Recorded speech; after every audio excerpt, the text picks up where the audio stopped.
Welcome. Tonight we're drifting back to a time before fire belonged to us, before matches, before lighters, before the simple turn of a knob could summon flame. Picture a world where darkness ruled, not the gentle darkness of your bedroom, with streetlights glowing softly outside. Real darkness, the kind that swallowed everything beyond arm's reach.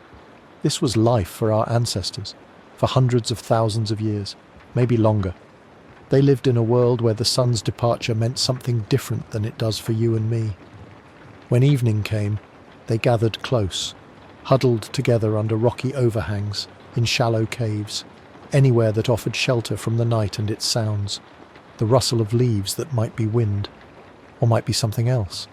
Their eyes would adjust slowly to the dark, pupils widening, catching what little light remained from stars and moon.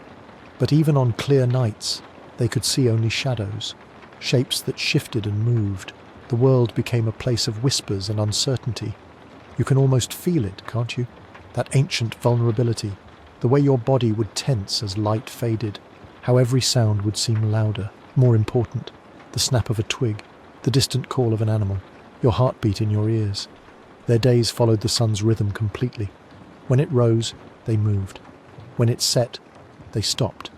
There was no choice in this, no way to extend the day, no artificial light to push back the darkness. And they were cold, so much colder than we can imagine. Winter nights without fire, without wool blankets or heated homes. Just bodies pressed together for warmth, sharing breath and body heat, making it through until dawn. Their food was different too, everything raw, roots pulled from the ground and eaten immediately, berries picked and swallowed, meat when they could get it, torn with teeth and consumed fresh. No cooking, no seasoning, no transformation of ingredients into something new. Think about the last meal you ate, how it was prepared, the heat that changed its texture, its flavor, its very nature. They knew none of this. Food was what it was, nothing more. Their teeth were different because of this, larger, stronger, built for grinding tough plant fibers and tearing raw meat. Their jaws more powerful than ours. They needed them to be. Every meal was work. Their stomachs were different too. Longer digestive tracts. More time needed to break down raw foods and extract nutrients. Their bodies adapted to this life, this constant processing of uncooked matter. But fire existed in their world. Oh, it was there. They saw it often. Lightning splitting the sky during storms. The brilliant flash followed by thunder, sometimes striking trees, setting forests ablaze. They would watch these fires from a distance, see how the flames consumed everything in their path, how animals fled, how the very air seemed to dance with heat and light. Fire was power, wild, untamed, dangerous power. Volcanoes brought fire too, mountains that breathed flame and molten rock, the earth itself opening up to release this mysterious force. They might have seen lava flows, glowing rivers of liquid stone that destroyed everything they touched. These fires were not theirs to control. They belonged to the sky, to the earth, to forces beyond human understanding. Fire was something that happened to the world, not something humans could make happen. Sometimes they might have encountered the remains of natural fires, smouldering logs, patches of ground still warm from flames that had passed through. They would have noticed how the air felt different near these places, warmer, how certain smells lingered. Did they ever try to carry burning wood back to their shelters? We can only imagine. Maybe someone picked up a glowing branch and watched it die in their hands. Maybe they learned that fire needed fuel, that it consumed what it touched, that it was hungry and always eating. The smoke would have fascinated them, how it rose and twisted, how it carried scents far from their source, how it made their eyes water if they got too close. Smoke was fire's ghost, its invisible companion. They lived with the constant awareness of their own fragility. No fire meant no defense against the cold, no way to extend daylight, no method to transform their food. They survived through cooperation, through sharing warmth and protection.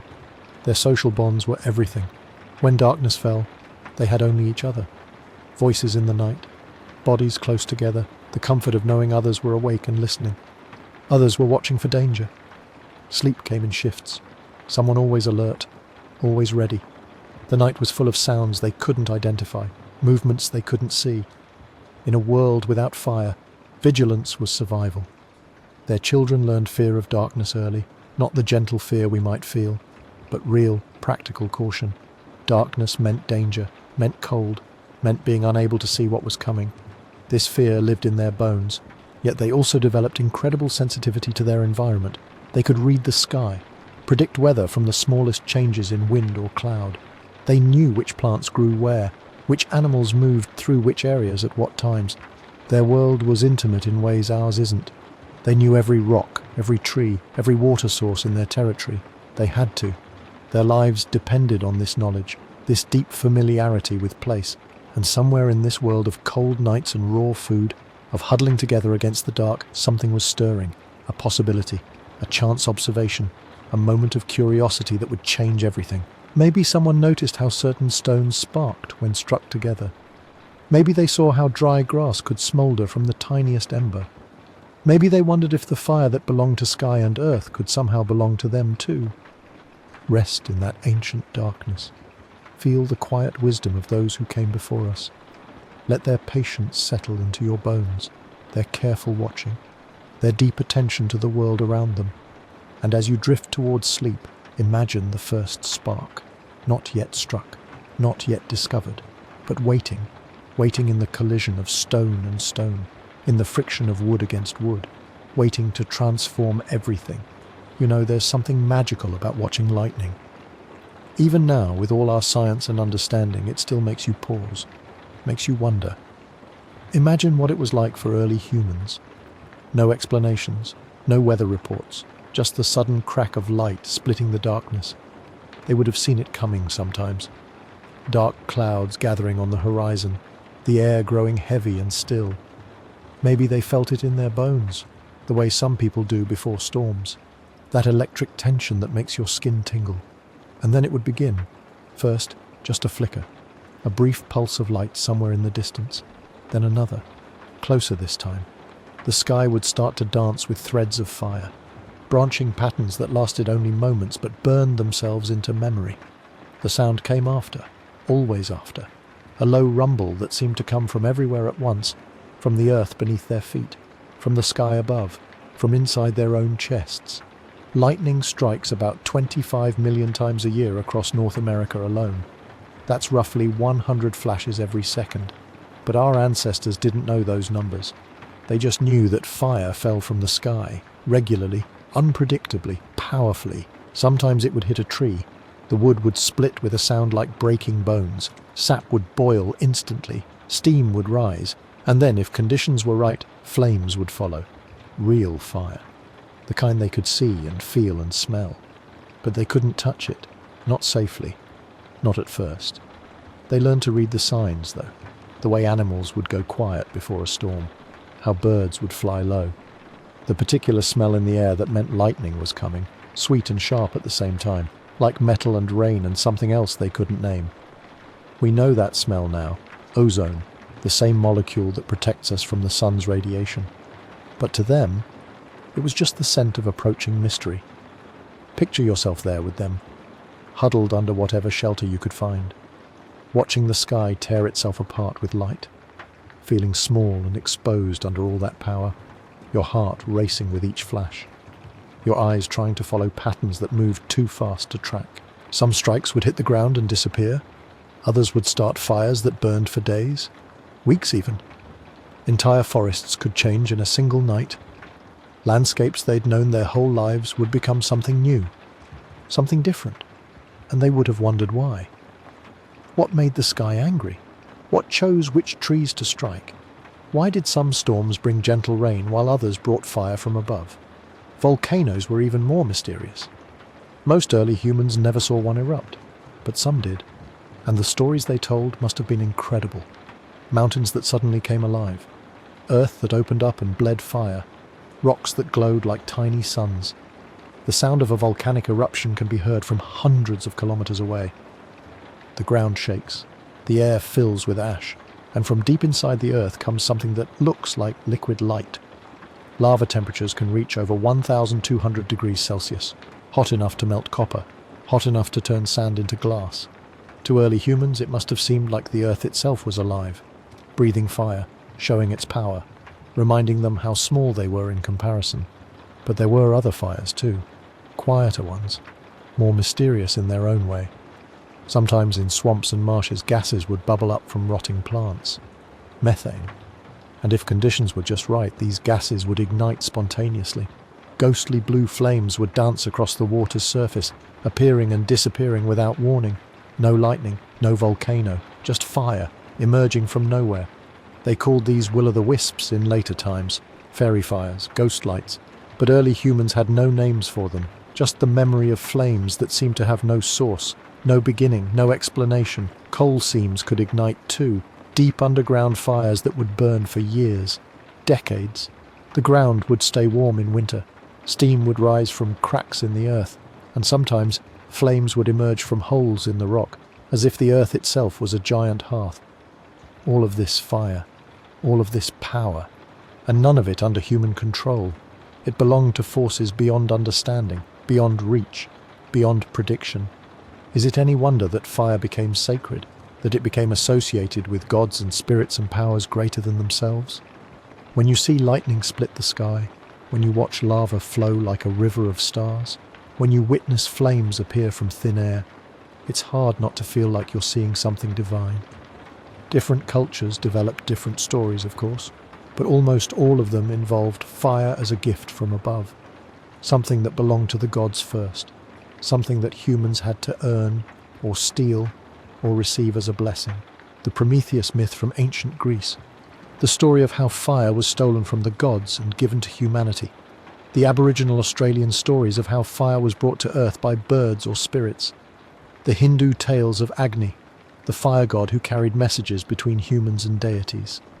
These stories came later, of course, much later, but they grew from something deeper, from those early experiences of watching fire dance across the sky, of seeing it emerge from the earth, of witnessing power that seemed to come from everywhere and nowhere at once.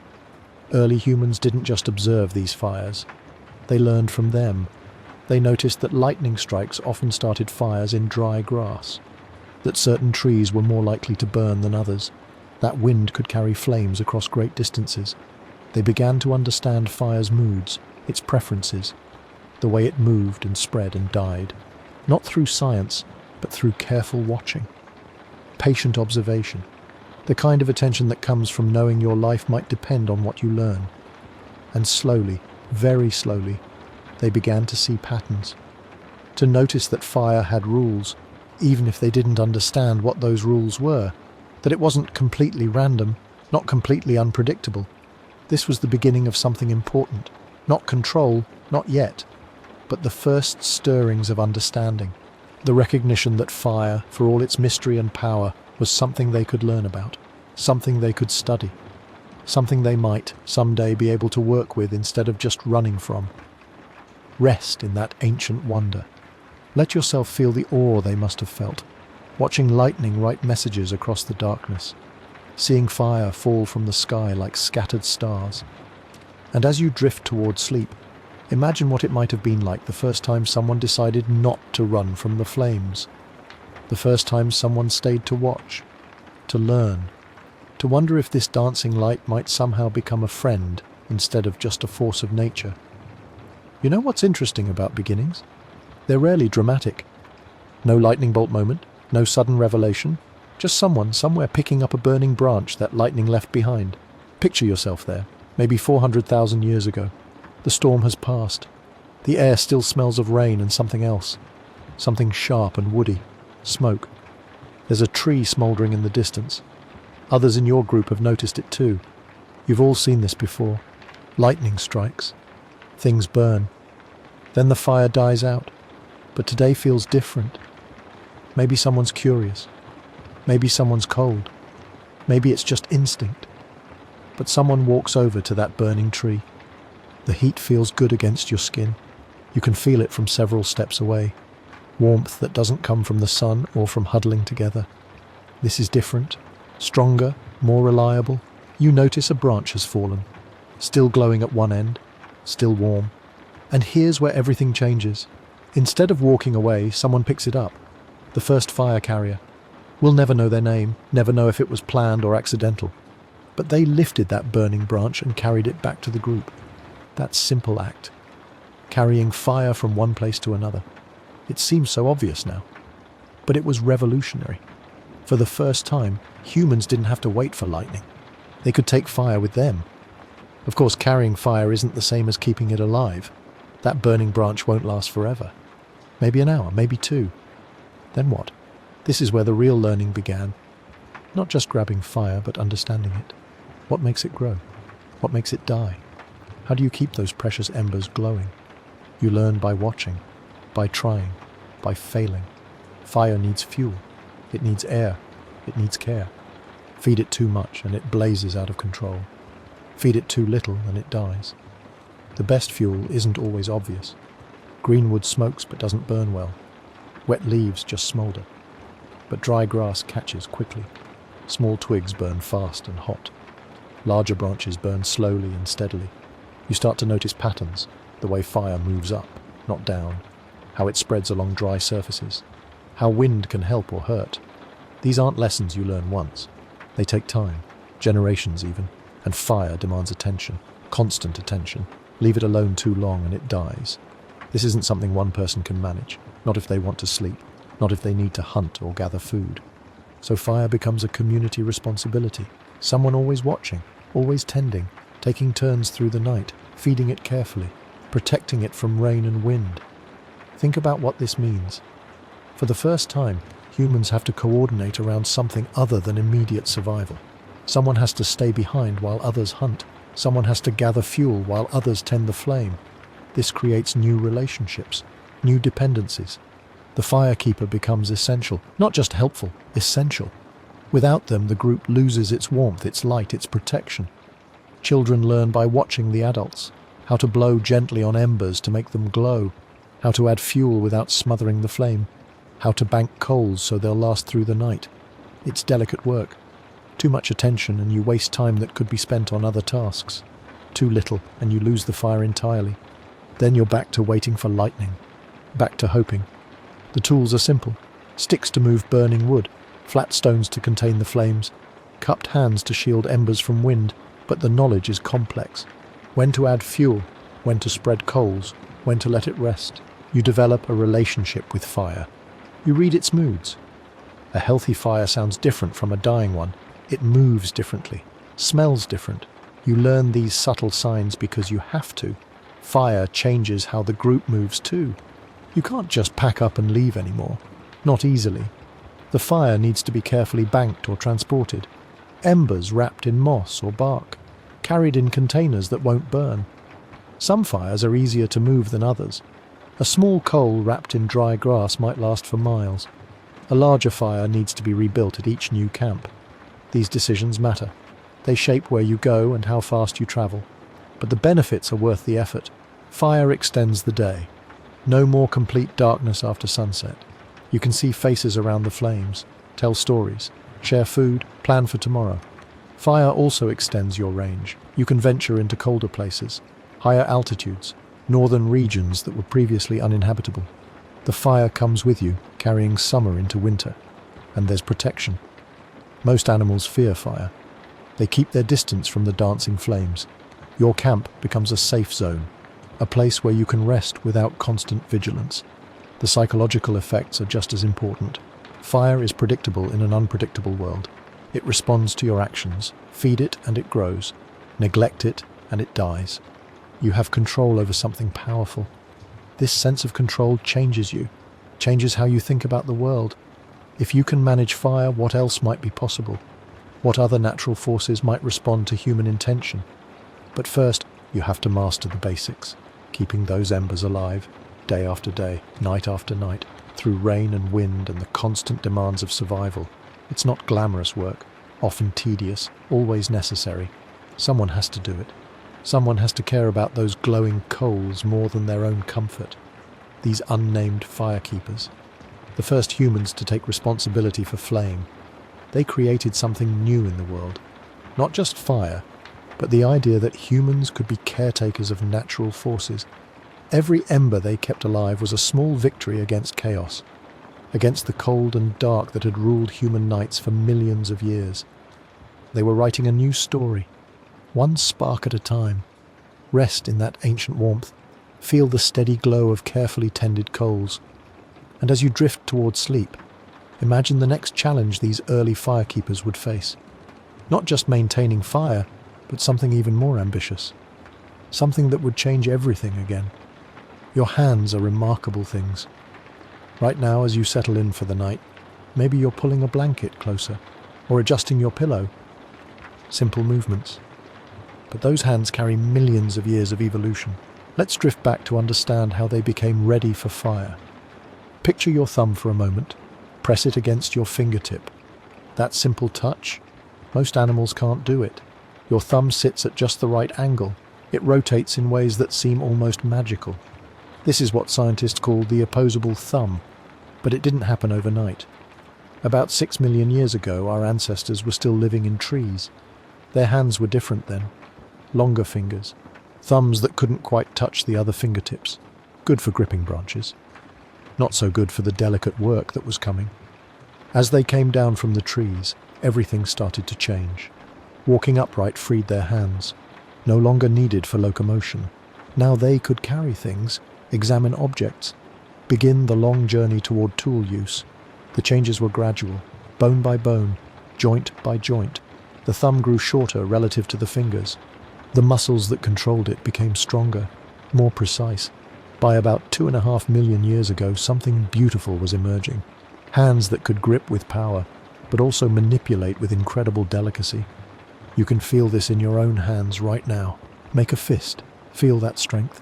Now touch your thumb to your pinky finger. Feel that precision. Both abilities living in the same hand. This wasn't just about thumbs, though. The entire hand was transforming. The palm became broader, more stable. The fingertips developed enhanced sensitivity. Thousands of nerve endings packed into tiny spaces. Your fingertips can detect textures that differ by just nanometers. They can sense temperature changes of less than half a degree. When early humans first picked up burning sticks, their hands could feel exactly how hot was too hot. But hands alone weren't enough for fire mastery. The brain was changing too, growing larger, more complex. New connections forming between different regions. The area that controlled hand movements expanded dramatically. It developed intimate connections with the parts of the brain responsible for planning, for sequence recognition, for understanding cause and effect. This created something unprecedented. Hands that could work with incredible precision, guided by a brain that could plan several steps ahead. Think about what fire control actually requires. You need to gather the right materials, dry tinder, kindling of just the right size, larger fuel for later. Each material has different properties, different roles to play. You need to arrange these materials in specific patterns. Create air spaces for oxygen, build structures that will catch and hold flame, maintain the right balance between fuel and airflow, and you need to do all of this in the correct sequence. Miss a step and the fire dies. This kind of complex sequential thinking was new on Earth. It required brain regions that had never worked together before. Motor control, planning, pattern recognition, memory, all coordinating in real time. The archaeological record shows us this happening. About 1.8 million years ago, stone tools became more sophisticated. Not just sharp rocks anymore, carefully shaped implements, each one requiring dozens of precise strikes in exactly the right sequence. This is the same kind of thinking that fire control demands. But there's something else. Something even more remarkable. Early humans were developing what scientists call theory of mind. The ability to understand that others have thoughts and intentions different from your own. This might seem unrelated to fire. But think about it. Fire maintenance was a group activity. Someone had to tend the flames while others gathered fuel. Everyone had to understand their role, coordinate their actions. You had to be able to predict what your companions would do, anticipate their needs, work together toward a common goal. This social intelligence was crucial. Fire wasn't just a tool. It was a responsibility shared by the entire group. The hands that could maintain fire were also hands that could gesture, point, indicate. Early forms of communication were likely gestural. Hands speaking before voices found their full range. Around the fire, these hands would have told stories, shared information about where to find fuel, how to read the signs of a dying flame. Knowledge passed from generation to generation through movement and touch. The cognitive changes went deeper still. Fire control requires understanding abstract concepts. Heat as something that can be moved from place to place. Fuel as potential energy waiting to be released. Time as something that can be planned for and managed. These are sophisticated ideas. They require a kind of thinking that goes beyond immediate sensory experience, the ability to hold mental models of how things work. Your brain developed specialized circuits for this kind of abstract reasoning, regions that could model physical processes, predict outcomes, plan for contingencies. All of this was happening simultaneously. Hands becoming more dexterous, brains becoming more complex, social intelligence expanding, each change supporting and reinforcing the others. By about 400,000 years ago, all the pieces were in place. Hands that could manipulate fire with precision, brains that could understand its properties and predict its behavior, social structures that could organize fire maintenance as a community effort. The stage was set for one of the most important moments in human history. But the changes didn't stop there. Fire control itself became a driver of further evolution. The cognitive demands of maintaining fire pushed brain development even faster. The social cooperation it required strengthened group bonds, and the physical changes continued too.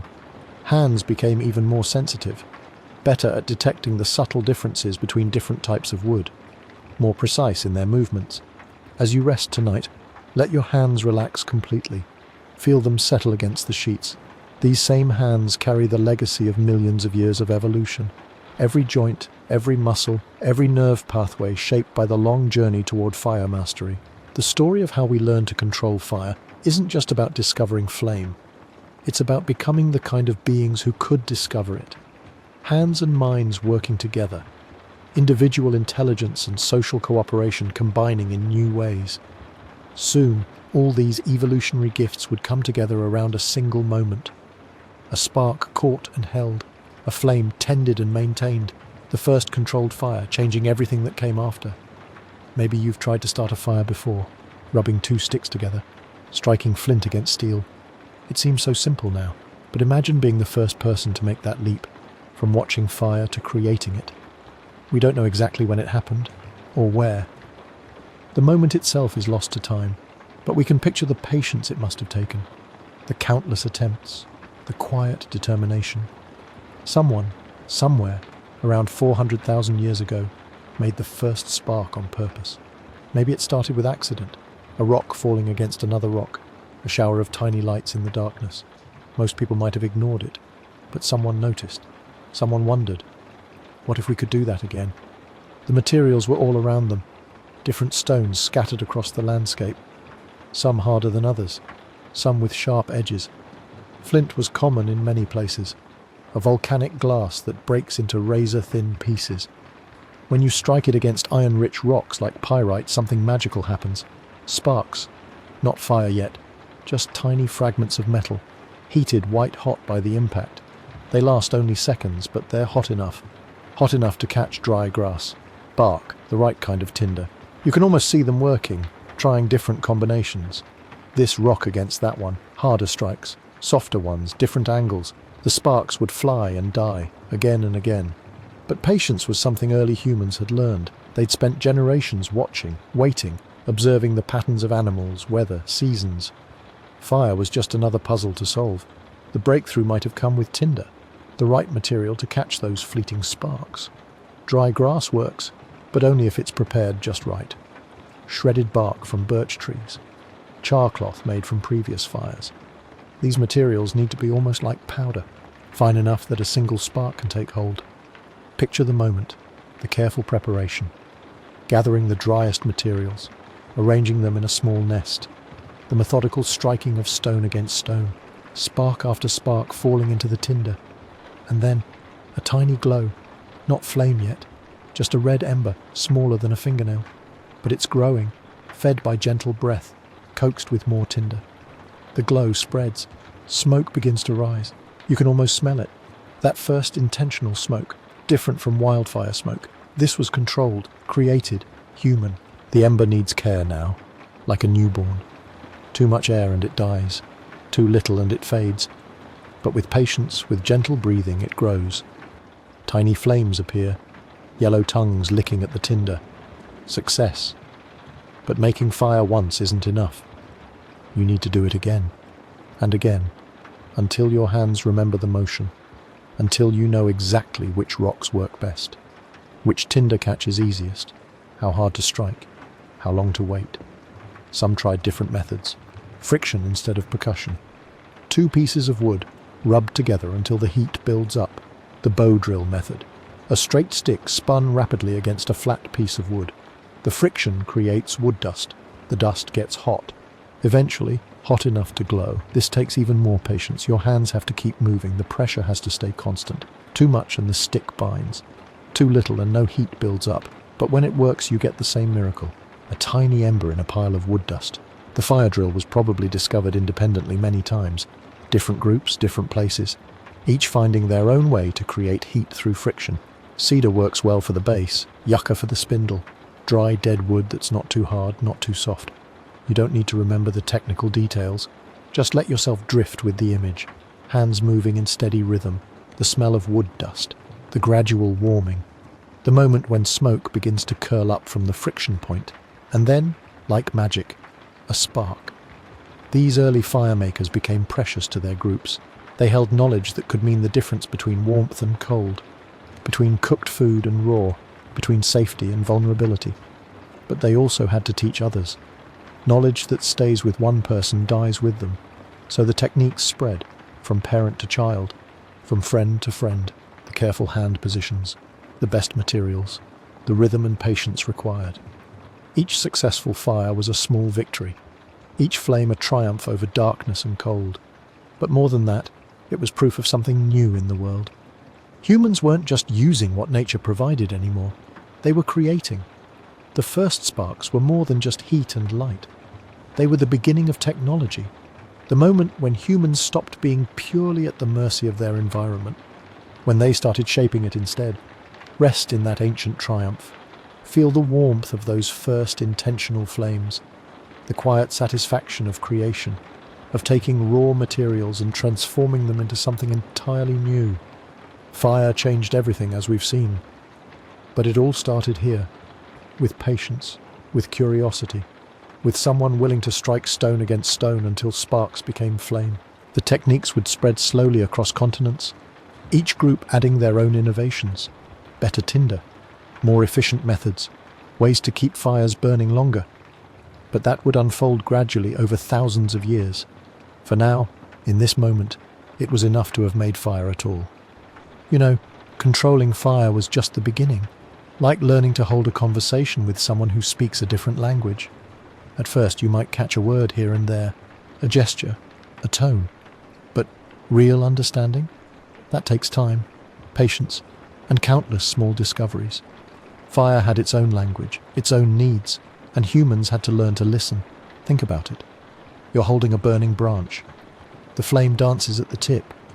But what is it telling you? When the flame turns blue at the base, what does that mean?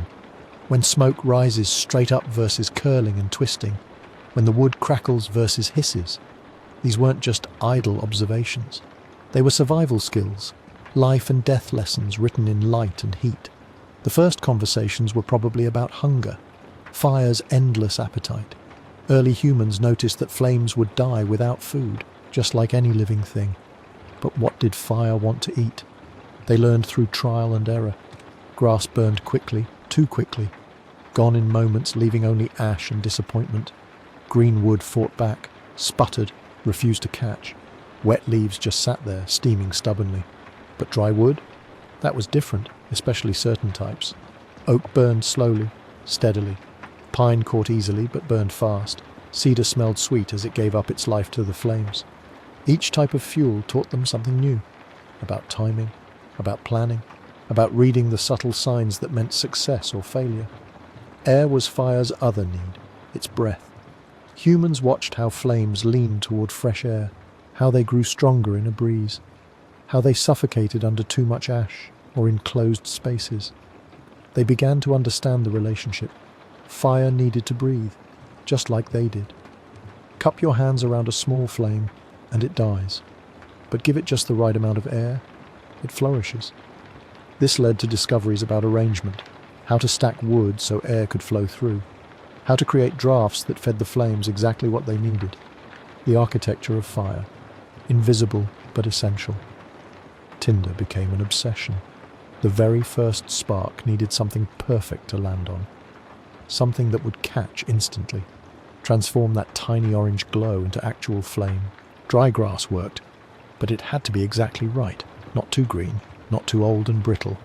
There was a sweet spot, a moment when the grass held just enough moisture to burn well, but not so much that it resisted the spark. Birch bark was a revelation. It peeled off in thin sheets, paper-like. It caught fire almost eagerly, even when damp. The oils in the bark seemed to welcome flame, a gift from the tree to the humans who needed it most. Fungus growing on dead trees offered another option. Certain types, when dried, would smoulder for hours, hold a spark like a secret, keep it alive until you were ready to breathe it into flame. Different environments demanded different solutions. In forests, dry leaves and bark were plentiful. On grasslands, humans learned to use dried animal dung. It burned slowly, steadily, with less smoke than wood. Near water, they discovered that certain reeds, when dried and prepared carefully, made excellent tinder. The hollow stems caught air and flame in just the right proportions. Each discovery was passed down, shared, refined. A growing library of knowledge about fire's preferences, its moods, its needs. Smoke became a teacher too. Thick black smoke meant something was wrong, too much fuel, not enough air. White smoke rising straight up. That was the sign of a happy fire, clean burning, efficient. The colour of smoke told stories. Blue-grey meant dry wood burning well. Yellow or brown suggested green wood or other materials that weren't quite ready. Dark smoke warned of problems, waste, inefficiency. Flame colour was another language entirely. The base of a good fire burned blue, hot, efficient. Yellow flames danced higher up, orange and red at the very top. Each colour corresponded to temperature, to the fire's health and hunger. A flame that burned mostly yellow and orange was cooler, still useful, but not as hot as one with a strong blue base. Learning to read these colours meant learning to predict how well the fire would cook food, how much warmth it would provide, how long it might last. Sound mattered too. A fire that crackled gently was content, well fed, properly aired. But harsh popping? That often meant moisture in the wood, steam building up inside, escaping suddenly. Hissing sounds warned of sap, wet wood, materials that weren't quite ready to burn. A quiet fire was usually a good fire, working steadily through its fuel without drama. Heat patterns taught humans about placement, where to put food for cooking, where to sit for warmth, how close was too close, how far was too far. They learned that heat rose, but also that it reflected off rocks and other surfaces. They could create warm spaces by arranging stones around a fire, capture and redirect the heat where it was needed most. Wind direction became crucial knowledge, not just for keeping smoke out of their eyes, but for understanding how the fire would behave, which way it might spread if it escaped control, how to position themselves for maximum warmth with minimum smoke. Seasons brought their own lessons. Spring wood was often too green. Summer brought dry tinder, but also the risk of spreading fires. Fall offered perfect burning conditions. Winter demanded careful fuel management, making supplies last through the cold months. Different times of day had their own fire wisdom. Morning fires needed extra attention, coaxing back to life from overnight embers. Midday fires could be smaller, less critical. Evening fires required planning, enough fuel to last through the night. All of this knowledge accumulated slowly, generation by generation. Each group of humans adding their own discoveries, their own refinements, the language of fire growing richer, more nuanced. You can almost see them, gathered around their carefully tended flames, watching, learning, passing on what they'd discovered. The blue at the base means it's hot. The white smoke means it's burning clean. This type of bark catches easily. That type of wood burns longest. It wasn't just practical knowledge, it was intimate understanding, the kind that comes from paying close attention, from caring deeply about something that keeps you alive. Fire was no longer just a tool, it was a partner, a conversation, a relationship built on mutual need and growing understanding. And as humans learned fire's language, something else began to happen. They started to change fire itself, to shape it, to make it do things it had never done before. But that's a story for another night. For now, rest in the warm glow of ancient knowledge. Feel the wisdom of countless generations who learned to read flame and smoke, to understand the quiet needs of fire. Let their patient discoveries drift with you into sleep, and perhaps in your dreams you'll smell the sweet smoke of cedar, feel the gentle warmth of a perfectly tended flame, one that speaks softly in the language humans learn to understand. You know, there's something magical about gathering around a fire. Maybe you felt it yourself. The way conversations seem to flow differently, the way time slows down, the way faces look softer in the flickering light. Our ancestors discovered this magic too, but for them, it wasn't just pleasant. It was revolutionary. Picture yourself 300,000 years ago. The sun is setting. Without fire, this would mean retreat, finding shelter, huddling together in darkness, waiting for dawn. But tonight is different. Tonight, there's a hearth. The word itself feels warm, doesn't it? Hearth. It comes from an old word meaning burning place, but it became so much more than that. It became the heart of human community. Before fire, human social life followed the sun. When light faded, so did interaction. Conversations ended. Work stopped. People scattered to safe sleeping spots. Social bonds had to compete with darkness and cold. Fire changed that completely. Suddenly, the day didn't end at sunset. It stretched into the night. Those extra hours became something precious. Time for talking, time for bonding, time for being human together. The hearth created the first living rooms. Not rooms with walls, of course, but spaces where people gathered by choice, not just necessity. The fire became a magnet. It drew people close, created a circle of warmth and light. And in that circle, something beautiful happened. Evening conversations were born. Researchers have studied modern hunter-gatherer groups to understand this shift. Among the Ju-Huanzi people of the Kalahari, something fascinating occurs when darkness falls. During the day, conversations focus on practical matters, work, plans, immediate concerns. But around the evening fire, talk changes, stories emerge, myths unfold. People share experiences from far away or long ago. The fire seems to unlock different parts of the mind, more reflective parts, more creative parts. This wasn't just entertainment, it was education, cultural transmission, the passing down of knowledge that couldn't be learned any other way. Which plants heal, which animals behave how, which paths lead where. All of this flowed from elder to younger in the soft light of flames. The hearth also changed the rhythm of relationships. Before fire, social bonding happened in daylight hours, brief moments between survival tasks. But evening firelight created sustained, relaxed interaction, hours of simply being together. Imagine the intimacy this fostered, faces lit by gentle, dancing light, voices softened by the night air, the crackling of wood providing a soothing soundtrack. These weren't rushed conversations. They had time to meander, to deepen. Children especially benefited from this extended social time. They could observe adult interactions for hours, learn social cues, practice language, absorb the complex web of relationships that held the group together. The hearth became their first classroom. Fire also created new social roles. Someone had to tend the flames, keep them fed with fuel, manage the heat. This became a shared responsibility, a reason to cooperate, a way to contribute to group welfare. The hearthkeeper held a special position. They controlled light and warmth. They decided when the fire burned bright for activity, when it dimmed for sleep. They became, in a sense, the conductors of daily rhythm. Different fires served different purposes: cooking fires, warmth fires, signal fires. But the hearth fire was special. It was the social fire, the one that brought people together not for any specific task, but simply to be together. Archaeological evidence shows this clearly. Ancient hearths aren't just scattered randomly through living sites. They're positioned centrally, surrounded by evidence of prolonged occupation, stone tools, food remains, signs of various activities all radiating out from the fire. The hearth became the anchor point of human settlements, everything else organized around it: sleeping areas, workspaces, storage spots.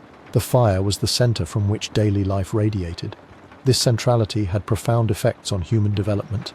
Extended evening interactions meant more time for language practice, more opportunities for complex communication, more chances to develop the sophisticated social skills that would become uniquely human. The hearth also changed how humans thought about space. Before fire, space was either safe or dangerous, light or dark, simple categories. But the hearth created gradations. The bright circle close to flames, the dimmer area just beyond, the darkness at the edge of light. This taught spatial thinking, how to manage different zones for different purposes, how to organize activities around a central point. These skills would later shape how humans built villages, cities, civilizations. Fire gatherings also influenced human sleep patterns. Instead of sleeping when darkness fell, people could stay awake longer. This shifted when they felt tired, when they woke up. The hearth gave humans more control over their own biological rhythms. The social changes went deeper still. Around fires, humans began to develop more complex emotions. Empathy strengthened through extended face-to-face time. Trust deepened through shared vulnerability in the darkness. Cooperation improved through the shared responsibility of maintaining flames. These evening gatherings may have been where humans first began to plan beyond the immediate future, to discuss possibilities, to imagine different outcomes. The relaxed, reflective mood of firelight conversations created space for abstract thinking. Stories told around hearths weren't just entertainment, they were the first databases, ways to store and share information across generations. The fire became a library, a university, a cultural archive all in one. The hearth also changed human courtship and pair bonding. Extended evening time created opportunities for more subtle social interactions. Longer conversations, deeper connections. The gentle light was flattering. The warm atmosphere was romantic. Children born into hearth-centered communities grew up differently than their ancestors. They experienced more stable social environments, more consistent adult attention, more opportunities to learn through observation. The hearth became a nursery for human development. As generations passed, humans became increasingly dependent on these fire gatherings, not just for warmth or light, but for social connection, for cultural continuity, for the very sense of being human together. The hearth taught humans that they were more than just individuals surviving. They were part of something larger, a community, a culture, a shared story that continued beyond any single life. Rest in that ancient warmth. Feel the pull of gathering together, the comfort of shared light in darkness.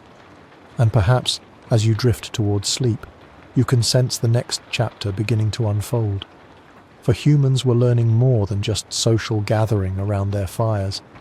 They were discovering something that would change them even more profoundly. The transformation that happens when flame meets food. You know what's strange? We take chewing for granted. But imagine if every meal was work, really hard work, your jaw aching after every bite. That's how it used to be. Before cooking, food was tough. Roots were like wood. Meat was stringy and hard. Seeds cracked your teeth. Our ancestors spent hours each day just chewing. Their jaws were massive, their teeth enormous. But fire changed all of that. Slowly, quietly, one meal at a time. Picture a root pulled from the ground, hard as a rock. You could gnaw on it for an hour and barely make progress, but drop it near the coals for a while. Let the heat work through it. Something magical happens. The tough fibers start to break down. Starches transform into sugars. What was once impossible to digest becomes soft, sweet even. Your body can actually use it now. This wasn't just about making food easier to eat, though that mattered. It was about unlocking energy that had always been there, hidden, waiting. Raw foods give you some nutrition, but so much gets lost. Your digestive system works hard and extracts what it can. But cooked food, that's different. The heat does half the work before the food even reaches your stomach. Think about a piece of meat. Raw, your body struggles to break down the proteins. You get some benefit, but not much. Cook it, though, and those proteins unfold. They become available, digestible. Your body can actually use them to build muscle, repair tissue, think clearly. The same thing happens with plants. Cooking breaks down cell walls. It releases nutrients that would otherwise pass right through you. Suddenly, calories that were locked away become available. Energy you never had access to before. And energy changes everything. Our ancestors started getting more nutrition from less food. They didn't need to spend all day foraging and chewing. Time opened up. Energy became available for other things. You can see this in the bones. Jaw sizes started shrinking, not immediately, This took thousands of years, but gradually human faces began to change. Smaller teeth, more delicate jaw muscles, less prominent brow ridges. We were literally reshaping ourselves, one cooked meal at a time. But it wasn't just our faces. Our entire digestive system began to adapt. When food is pre-processed by fire, your gut doesn't need to work as hard. Intestines can be shorter, stomachs smaller. All that energy that used to go into digestion, now it could go somewhere else, like your brain. Brains are expensive. They use about 20% of your body's energy, even though they're only 2% of your weight. That's a massive investment. Before cooking, most humans couldn't afford that kind of energy expense. But with cooked food providing more calories for less effort, suddenly big brains became possible. You can almost trace the connection. Better food processing leads to better nutrition. Better nutrition supports larger brains. Larger brains figure out even better ways to process food. It's a spiral that keeps building on itself. And cooking did something else remarkable. It made food safer. Raw meat spoils quickly, especially in warm climates. Bacteria multiply. Parasites thrive. Eating raw food was always a gamble. Sometimes it worked out. Sometimes it didn't. But heat kills most dangerous organisms. A piece of meat that might have made you sick raw becomes safe when cooked. Plants that were mildly toxic become edible. Seeds that were too hard to digest become nutritious. Fire became a form of medicine, a way to make the world safer to eat. This also meant food could last longer. Not forever, but longer. Smoking meat over low fires could preserve it for days or weeks. Cooking tubers made them easier to carry and store. Groups could plan ahead, prepare for lean times. The social implications were enormous. When food lasts longer, you can share more easily. You can feed people who can't forage for themselves, children, elders, the injured or sick. Cooking made caring for others more practical. You can imagine the first cooked meals, probably accidents. A root that fell too close to the fire, meat that got overheated. Someone took a bite anyway and discovered it was actually better. Softer, tastier, more filling. Word would have spread. Not through language necessarily, but through example. Others would have noticed, tried it themselves, refined the techniques. Different foods responded differently to heat. Some needed just a little warming. Others required long, slow cooking. People learned by trial and error, developed preferences, techniques. The smell of cooking food became part of human life. That rich aroma that draws you toward a campfire even today. Our ancestors would have recognized that smell from thousands of years away. The scent of transformation, of tough becoming tender, of raw becoming nourishing. And as cooking became more common, something interesting happened to human teeth. They got smaller, but they also got more varied. Different shapes for different purposes. Incisors for cutting, molars for grinding, but none of them needed to be as robust as before. We were outsourcing some of our chewing to fire. This freed up space in our skulls. Room for other things. Larger brains, yes. But also changes in throat structure. The beginnings of what would eventually become complex speech. Cooking may have literally given us the space to talk. The whole process was gradual, imperceptible from day to day. But over thousands of years it reshaped what it meant to be human.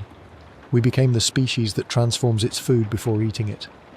That partners with fire to unlock nutrition. Even today, you can see the legacy of this ancient partnership. Watch someone bite into a perfectly cooked meal. See their face relax. Their jaw work easily through food that would have been impossible for their ancestors to digest.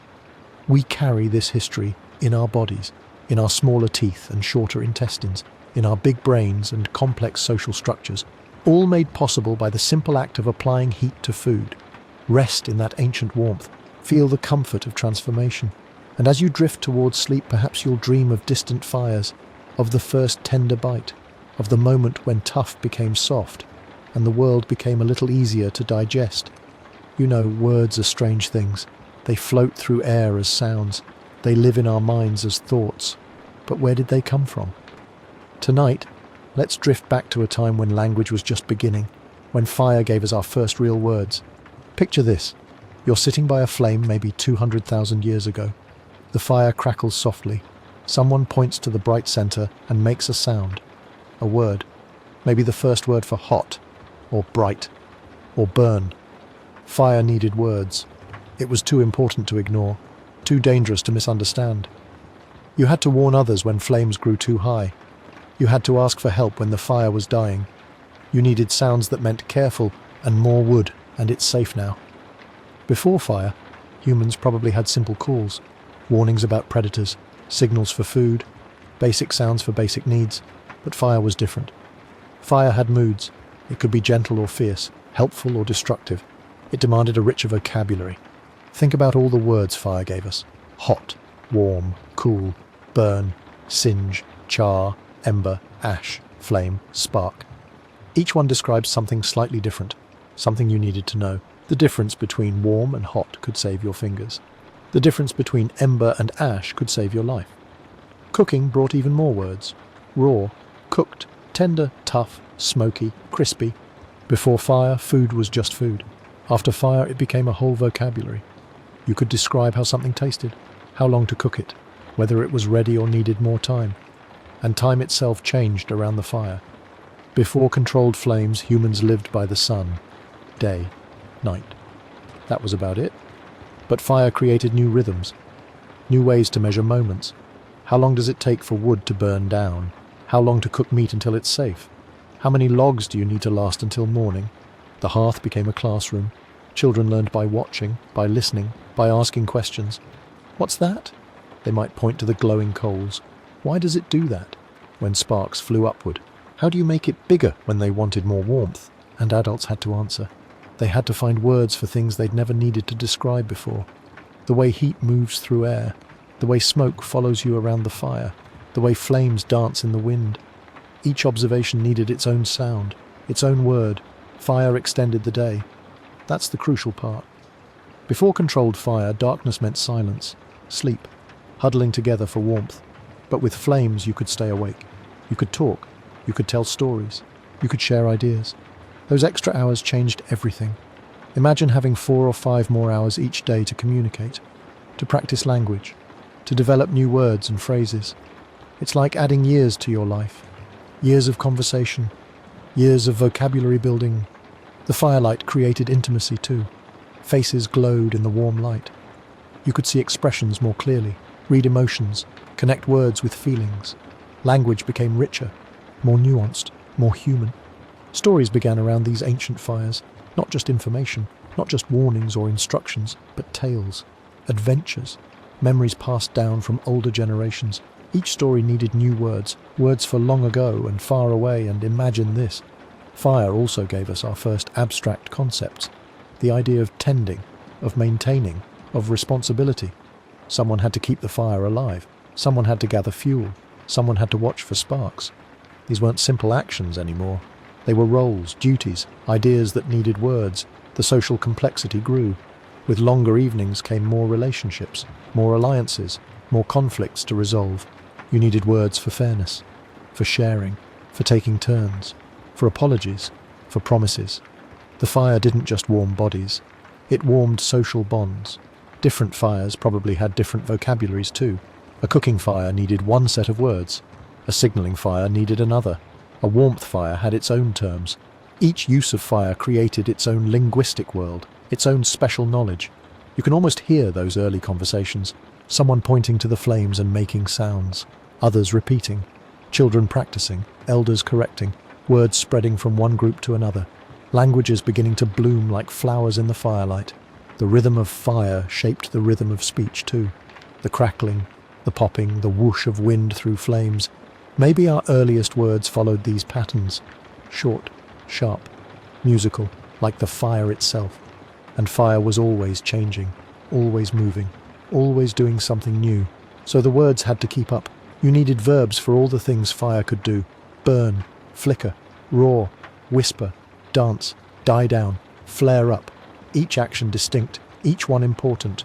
The warmth brought people closer together, literally. You sat in a circle around the fire, close enough to share heat, close enough to hear whispers, close enough to learn each other's words. The fire created the first conversation circles, the first language schools. Fire also gave us our first tools for thinking about the future. You had to plan ahead, gather wood before dark, bank coals to last through the night, make sure you had enough fuel for tomorrow.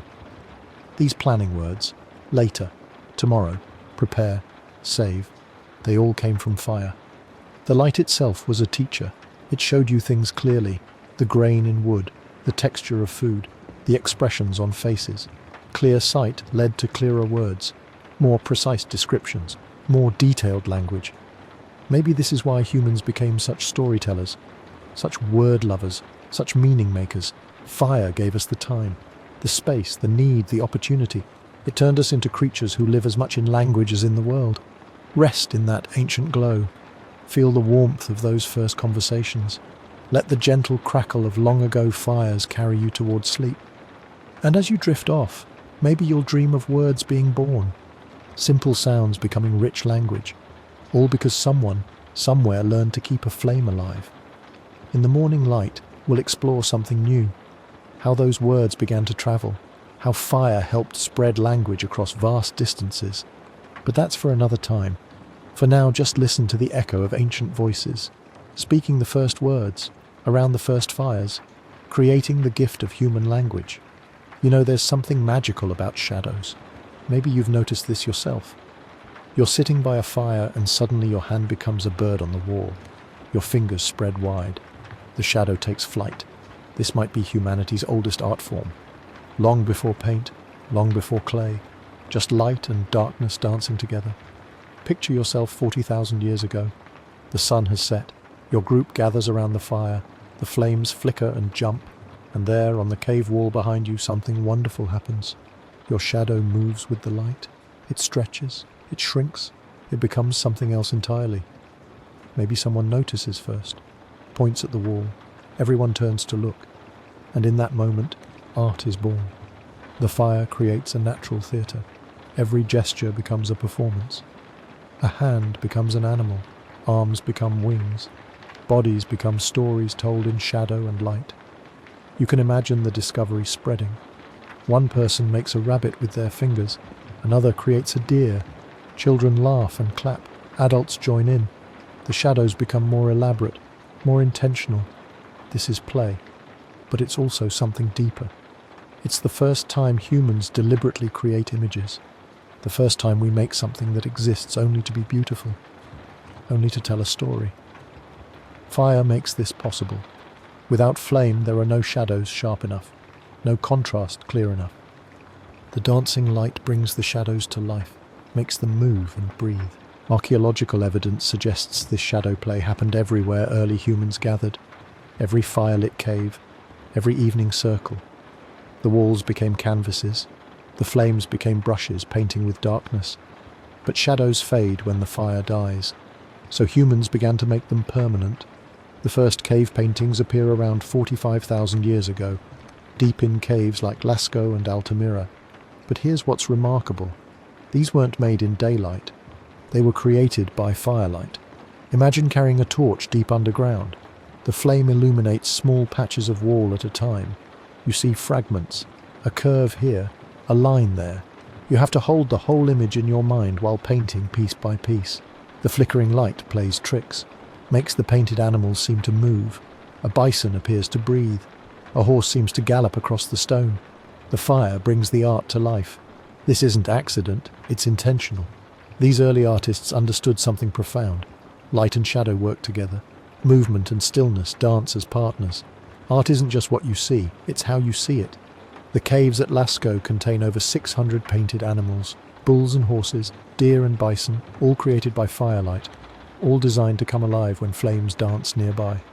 You can picture the artists at work, mixing pigments from ochre and charcoal, grinding them with stone, adding animal fat to make paint. All by flickering torchlight, they used the cave walls like sculptors.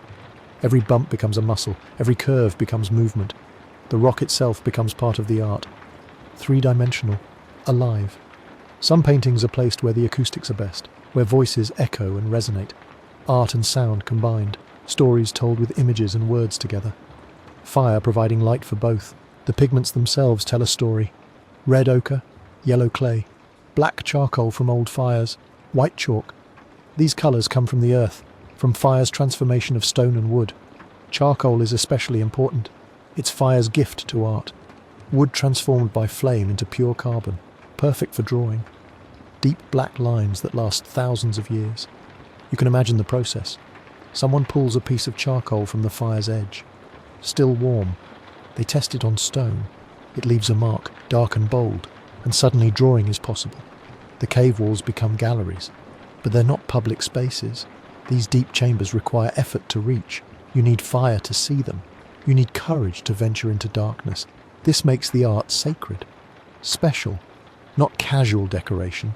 These are places of ceremony, of storytelling, of connection with something larger than daily life. Fire creates the conditions for imagination, the warm circle, the dancing light, the community gathered close. In this space, creativity flourishes, stories emerge, art is born. The flames themselves become teachers. They show how light creates form, how movement creates life, how shadow and brightness work together. Every fire is a lesson in visual drama. Children grow up watching this interplay. They learn that images can move, that light shapes meaning, that art isn't separate from life. It's part of the daily rhythm, part of the fire's gift. Some researchers believe fire's flickering light influenced how we see, how we process visual information. The constant movement trained our eyes, made us sensitive to animation, to life in stillness. This might explain why cave paintings seem so alive, why they capture movement so perfectly. The artist painted what fire taught them to see. Motion within stillness, life within stone. The tradition spreads wherever humans travel. Australia, Europe, Africa, Asia. Everywhere fire burns, art follows, shadow play becomes painting, painting becomes sculpture, sculpture becomes architecture. But it all begins here, around these ancient fires, with shadows dancing on walls, with humans discovering they can create beauty, can make images that outlast the flames. Fire gives us light to see by. But more than that, it gives us new ways of seeing. It shows us that reality can be transformed, that walls can become windows, that darkness can become canvas. You don't need to remember all these details. Just rest in the warmth of those ancient circles. Feel the connection across thousands of years. The same fire that warmed them warms us still. The same creativity that moved them moves in us. Let the shadows dance behind your closed eyes. Let the ancient artists whisper their secrets. Art is older than cities, older than writing, older than almost everything we call civilization, but not older than fire. Fire came first. Fire made it possible. Fire was the first muse, the first medium, the first teacher of light and shadow. And in that teaching, something beautiful was born, something that connects us still to those first artists, those first shadows, those first moments when humans looked at walls and saw possibility. But fire didn't just change how we ate, it changed how we told stories. Picture yourself there. The sun has set, the world has gone dark, but you're not alone. You're sitting with others around a small fire. The flames dance. They flicker against faces, and someone begins to speak. For most of human history, this was our theatre, our cinema, our library, all rolled into one glowing circle of light. Before fire, evenings were different. When the sun went down, that was it. Time to sleep, time to hide, time to wait for dawn. But fire stretched the day. It gave us hours we'd never had before. Hours to sit together, hours to think, hours to remember. And in those extra hours, something beautiful happened. We learned to tell stories. The flames had a strange effect on people. Still do, actually. You can feel it yourself. Watch a fire long enough and your mind starts to wander. Your thoughts drift. The dancing light seems to pull memories from deep places. It makes the impossible feel possible. Scientists have studied this. They call it the campfire effect. Something about flickering light changes how our brains work. It makes us more receptive to narrative, more willing to believe, more open to wonder. Maybe it's the rhythm. Fire doesn't burn steadily. It pulses, it breathes, like a heartbeat made of light. And our brains seem to sync with that rhythm. Our thoughts slow down. Our attention softens. We become better listeners. The Ju-Huansi people of the Kalahari still gather around fires at night. Researchers have recorded their conversations. During the day they talk about practical things, where to find water, which plants are ready to harvest, how to track animals. But at night by the fire, everything changes. The stories come out, tales of ancestors, myths about the stars, adventures from long ago, stories that have been passed down for generations. 60% of nighttime conversation is storytelling. During the day, only 6%. The fire makes all the difference. You can imagine how this worked for early humans. The hearth became a gathering place, not just for warmth, not just for food, but for memory, for culture, for the sharing of everything that made them human. Think about what stories do. They preserve information, they teach lessons, they help us understand our place in the world.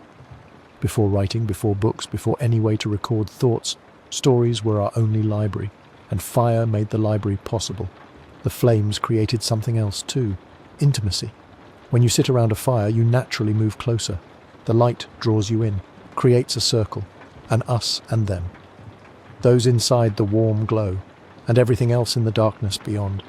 This changed how we bonded as groups. Fire didn't just extend the day, it intensified our connections to each other, made us more social, more collaborative, more human.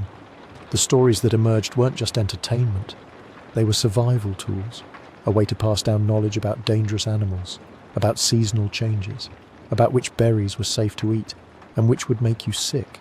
But they were more than that too. They were ways to make sense of the world, to explain thunder, to understand death, to give meaning to the mysterious forces all around them. Every culture has fire stories, stories about how humans first got fire, about gods who stole it from the heavens, about animals who carried it in their tails or their beaks.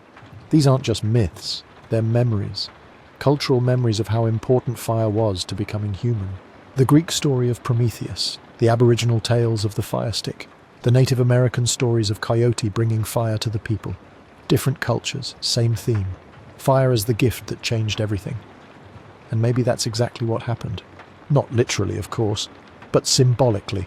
Fire was the gift, the thing that separated us from every other animal on Earth, the thing that made us storytellers. The hearth became our first stage, the flames our first special effects, the circle of faces our first audience, and the stories themselves, they were our first attempts to understand what it meant to be human. You can still feel this power today. Light a candle, watch the flame, notice how your thoughts change, how your breathing slows, how the world seems to shrink down to just you and that small dancing light. That's the same feeling our ancestors had, sitting around their fires, telling their stories, creating the first threads of human culture. The stories grew more complex over time. They developed patterns, structures, ways of building tension and releasing it, ways of teaching lessons without being obvious about it, ways of helping people remember important information. Some stories were short, quick tales to explain everyday mysteries, why the moon changes shape, why some animals hibernate, why flowers bloom in spring.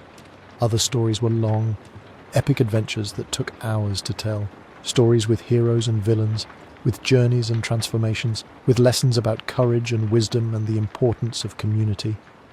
These long stories served another purpose too. They kept people around the fire, kept the group together through the long dark hours, made sure no one wandered off alone into the dangerous night. The fire was protection.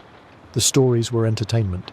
Together, they created something new, a reason to stay close, a reason to care about each other, a reason to share what you knew. And slowly, over thousands of years, this changed us, made us better at cooperation, better at learning from each other, better at imagining possibilities that didn't exist yet. The flames taught us to dream.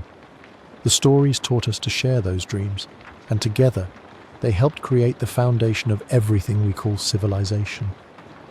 Rest in that warm glow of ancient firelight. Feel the comfort of voices telling stories in the darkness.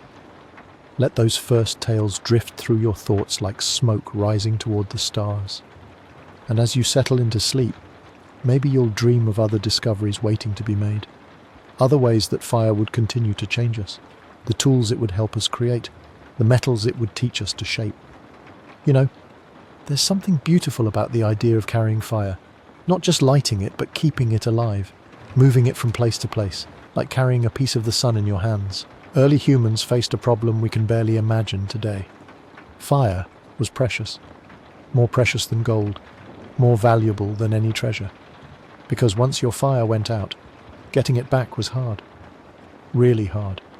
You might rub sticks for hours. You might strike stones until your hands bled. You might never get it back at all. so they learned to carry it, to keep it alive as they moved. Picture the techniques they developed. Simple at first. A burning branch carefully tended, someone always watching it, making sure the wind didn't snuff it out, making sure rain didn't kill it. The responsibility must have been enormous. You were carrying life itself. But branches burned fast. They needed something better, something that could hold fire longer, keep it sleeping, ready to wake up when needed. They discovered punk wood, soft rotted wood that smoulders for hours. You could light it from your main fire, then carry it like a glowing secret. It would burn slow and steady, patient. When you needed flame, you'd blow gently on the ember, feed it dry grass, coax it back to life. Fungus worked too. Certain mushrooms, dried just right, would hold an ember for days. The amadou fungus became precious. People would search for it, prepare it carefully, slice it thin, char it slightly. It would catch a spark and hold it, keep it warm and waiting. You can almost see the fire carriers, walking across vast landscapes, holding their glowing treasures. The ember keepers, the flame bearers, moving fire from valley to valley, from one group of humans to another. Because that's what happened. Fire began to travel, not just with individual groups, but between them. Trade routes formed, not for gold or shells or pretty stones, for fire, for the knowledge of fire. Imagine meeting another group on the trail, both carrying embers, both guarding their flames. Maybe they'd share techniques, show each other new ways to keep fire alive, new materials that burned slow, new methods for coaxing flame from ember. The knowledge spread like ripples. Each group learned something new. Each discovery traveled. The best techniques survived. The weak ones faded away. Fire-making became an art, a science, a sacred skill passed from person to person. Different places developed different relationships with flame. In cold northern regions, fire meant survival. Every technique was precious. Every method was tested and refined. They learned to bank fires, to bury coals in ash so they'd stay warm all night, to build fires that could burn for days with minimal tending. In warmer places, fire served different purposes. Cooking, yes. Protection from animals, but also ceremony, ritual. The flames became part of their stories, their beliefs, their understanding of the world. Some cultures developed fire sticks, wooden tools designed specifically for making flame. They'd carve them carefully, test different woods, find the combinations that worked best. Hardwood against softwood, dry cedar against oak. Each pair matched like dance partners. Others discovered fire ploughs, wooden boards with grooves. You'd run a stick along the groove, fast and hard. The friction would create powder, hot powder. Add tinder and breath and you had flame. Simple, reliable, portable. The bow drill came later. A clever innovation. A stick spun by a bow, faster than hand spinning, more efficient, less exhausting. You could make fire when you were tired, when your hands were cold, when desperation made your fingers clumsy. Fire-making became a trade skill. Some people were better at it than others. They became valuable, sought after. Groups would trade food for fire-making services, protection for flame-keeping knowledge. The fire masters held a special place in their communities. You can imagine the ceremonies that grew around fire, the rituals, the respect. Fire wasn't just a tool. It was a living thing. It needed care, attention, love. Some cultures believed fire had a spirit, a personality. They'd feed it special woods, sing to it, ask it for favors. The traveling ember connected distant peoples. A flame lit in one valley might eventually kindle fires hundreds of miles away. The same spark passed from hand to hand, from ember to ember, creating a network of light across the dark world. Weather became a constant concern. Rain was the enemy. Snow could kill an ember in seconds.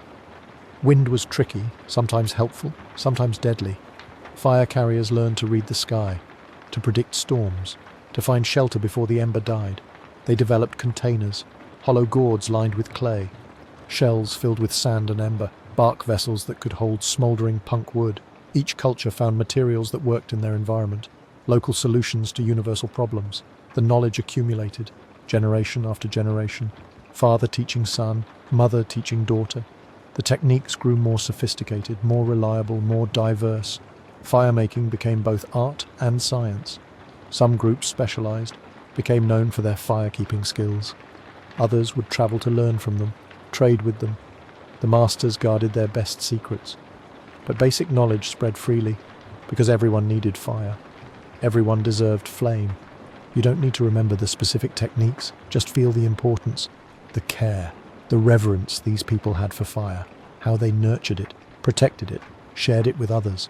Fire connected them across vast distances, across cultural differences, across time itself. The same techniques used for thousands of years, the same careful attention, the same respect for the flame. And somewhere in that network of travelling embers, something new was beginning to emerge. As fire spread, it didn't just bring warmth and light, it brought ideas, stories, ways of thinking. The flame was carrying more than heat, it was carrying human culture itself. Rest in that gentle glow. Feel the warmth of ancient fires, and let yourself drift towards something new, the sound of voices around those flames, the beginning of something that would change everything, the first whispered words of human language. You know, there's something beautiful about how fire changed the map of where we could live. Before flame, humans were bound to certain places, warm valleys, sheltered caves, areas where the climate was kind. Fire changed all of that. Picture the world 400,000 years ago. Vast stretches of land lay empty of human footsteps, not because the land was bad, but because it was cold. Too cold for naked apes who had evolved under African skies. Our ancestors were tropical creatures.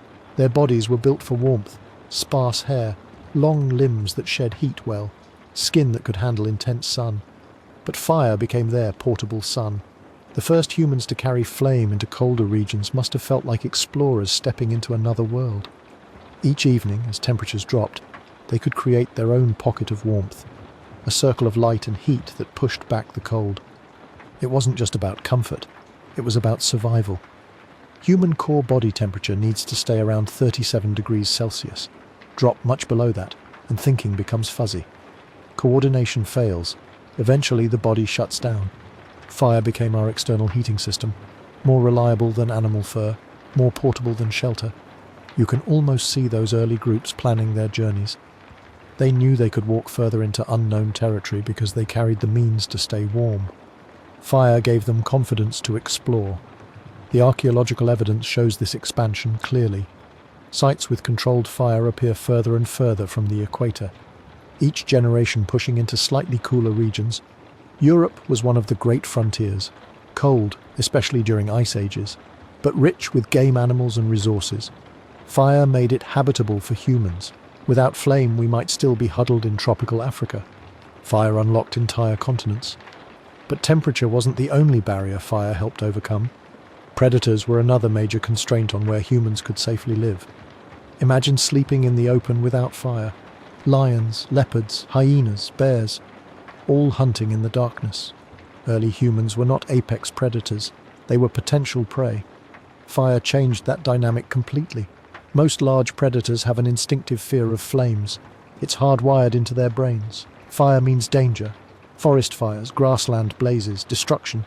A burning torch or campfire created an invisible barrier. Predators would circle at a distance.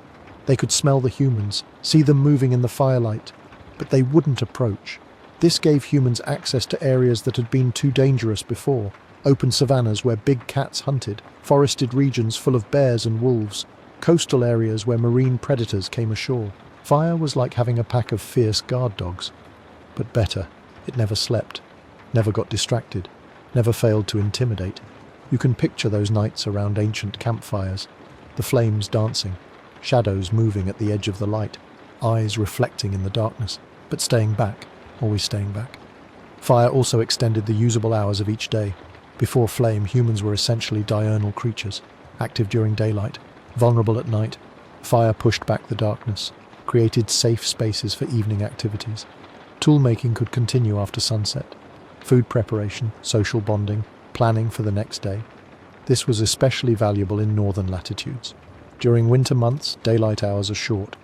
Without fire, humans would have spent most of their time inactive, waiting for dawn. Fire made winter productive.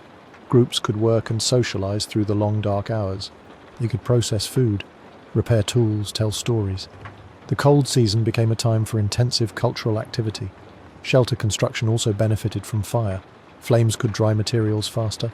harden wooden tools, create warm spaces where detailed work could happen even in cold weather. Some of the most sophisticated early human artifacts come from sites with evidence of regular fire use. The warmth and light allowed for more precise craftsmanship. Fire also enabled new types of shelter. Humans could build structures that were less naturally insulated because fire would provide the heat. This opened up new architectural possibilities. Cave mouths became more livable. Overhangs that were too exposed before could be made comfortable with a hearth. Even simple windbreaks became adequate shelter when combined with fire. The expansion into colder climates had profound effects on human development. Different environments presented new challenges, required new solutions. Groups that moved north had to develop better clothing, more sophisticated food storage, advanced planning for seasonal changes. Fire was the technology that made all of this possible. It was the bridge between tropical origins and global colonization. You can think of fire as humanity's first great expansion pack. It unlocked new territories, made previously impossible lifestyles viable. Without fire, human civilization would have been confined to a narrow band around the equator. The great northern cities would never have existed. The Arctic would have remained forever beyond reach. Fire didn't just change where humans could survive. It changed how they thought about space and territory. The world became bigger. More possibilities opened up. Each new region brought new resources, new animals to hunt, new plants to gather, new materials for tools and shelter. This geographic expansion accelerated human cultural development. Different groups faced different challenges, developed different solutions. Innovation happened faster when humans spread out. Fire made the entire planet potentially habitable, from tropical forests to Arctic tundra, from coastal plains to mountain valleys. Anywhere humans could find fuel to burn, they could survive. The mastery of fire was really the mastery of environment. It gave humans control over their surroundings in ways no other species had achieved. And maybe that's the most remarkable thing about fire. It didn't just help humans adapt to existing environments. It allowed them to create new environments, pockets of warmth and safety that could exist anywhere. Rest in that ancient warmth. Feel the security of the flame's protection. And as you drift towards sleep, imagine those early explorers walking into unknown lands, carrying fire like a promise, that wherever they went they could make a home, a quiet space where fire first became more than flame, where heat became a tool, and humans became makers. Picture a sheltered spot, maybe under an overhang of rock, maybe in a shallow cave.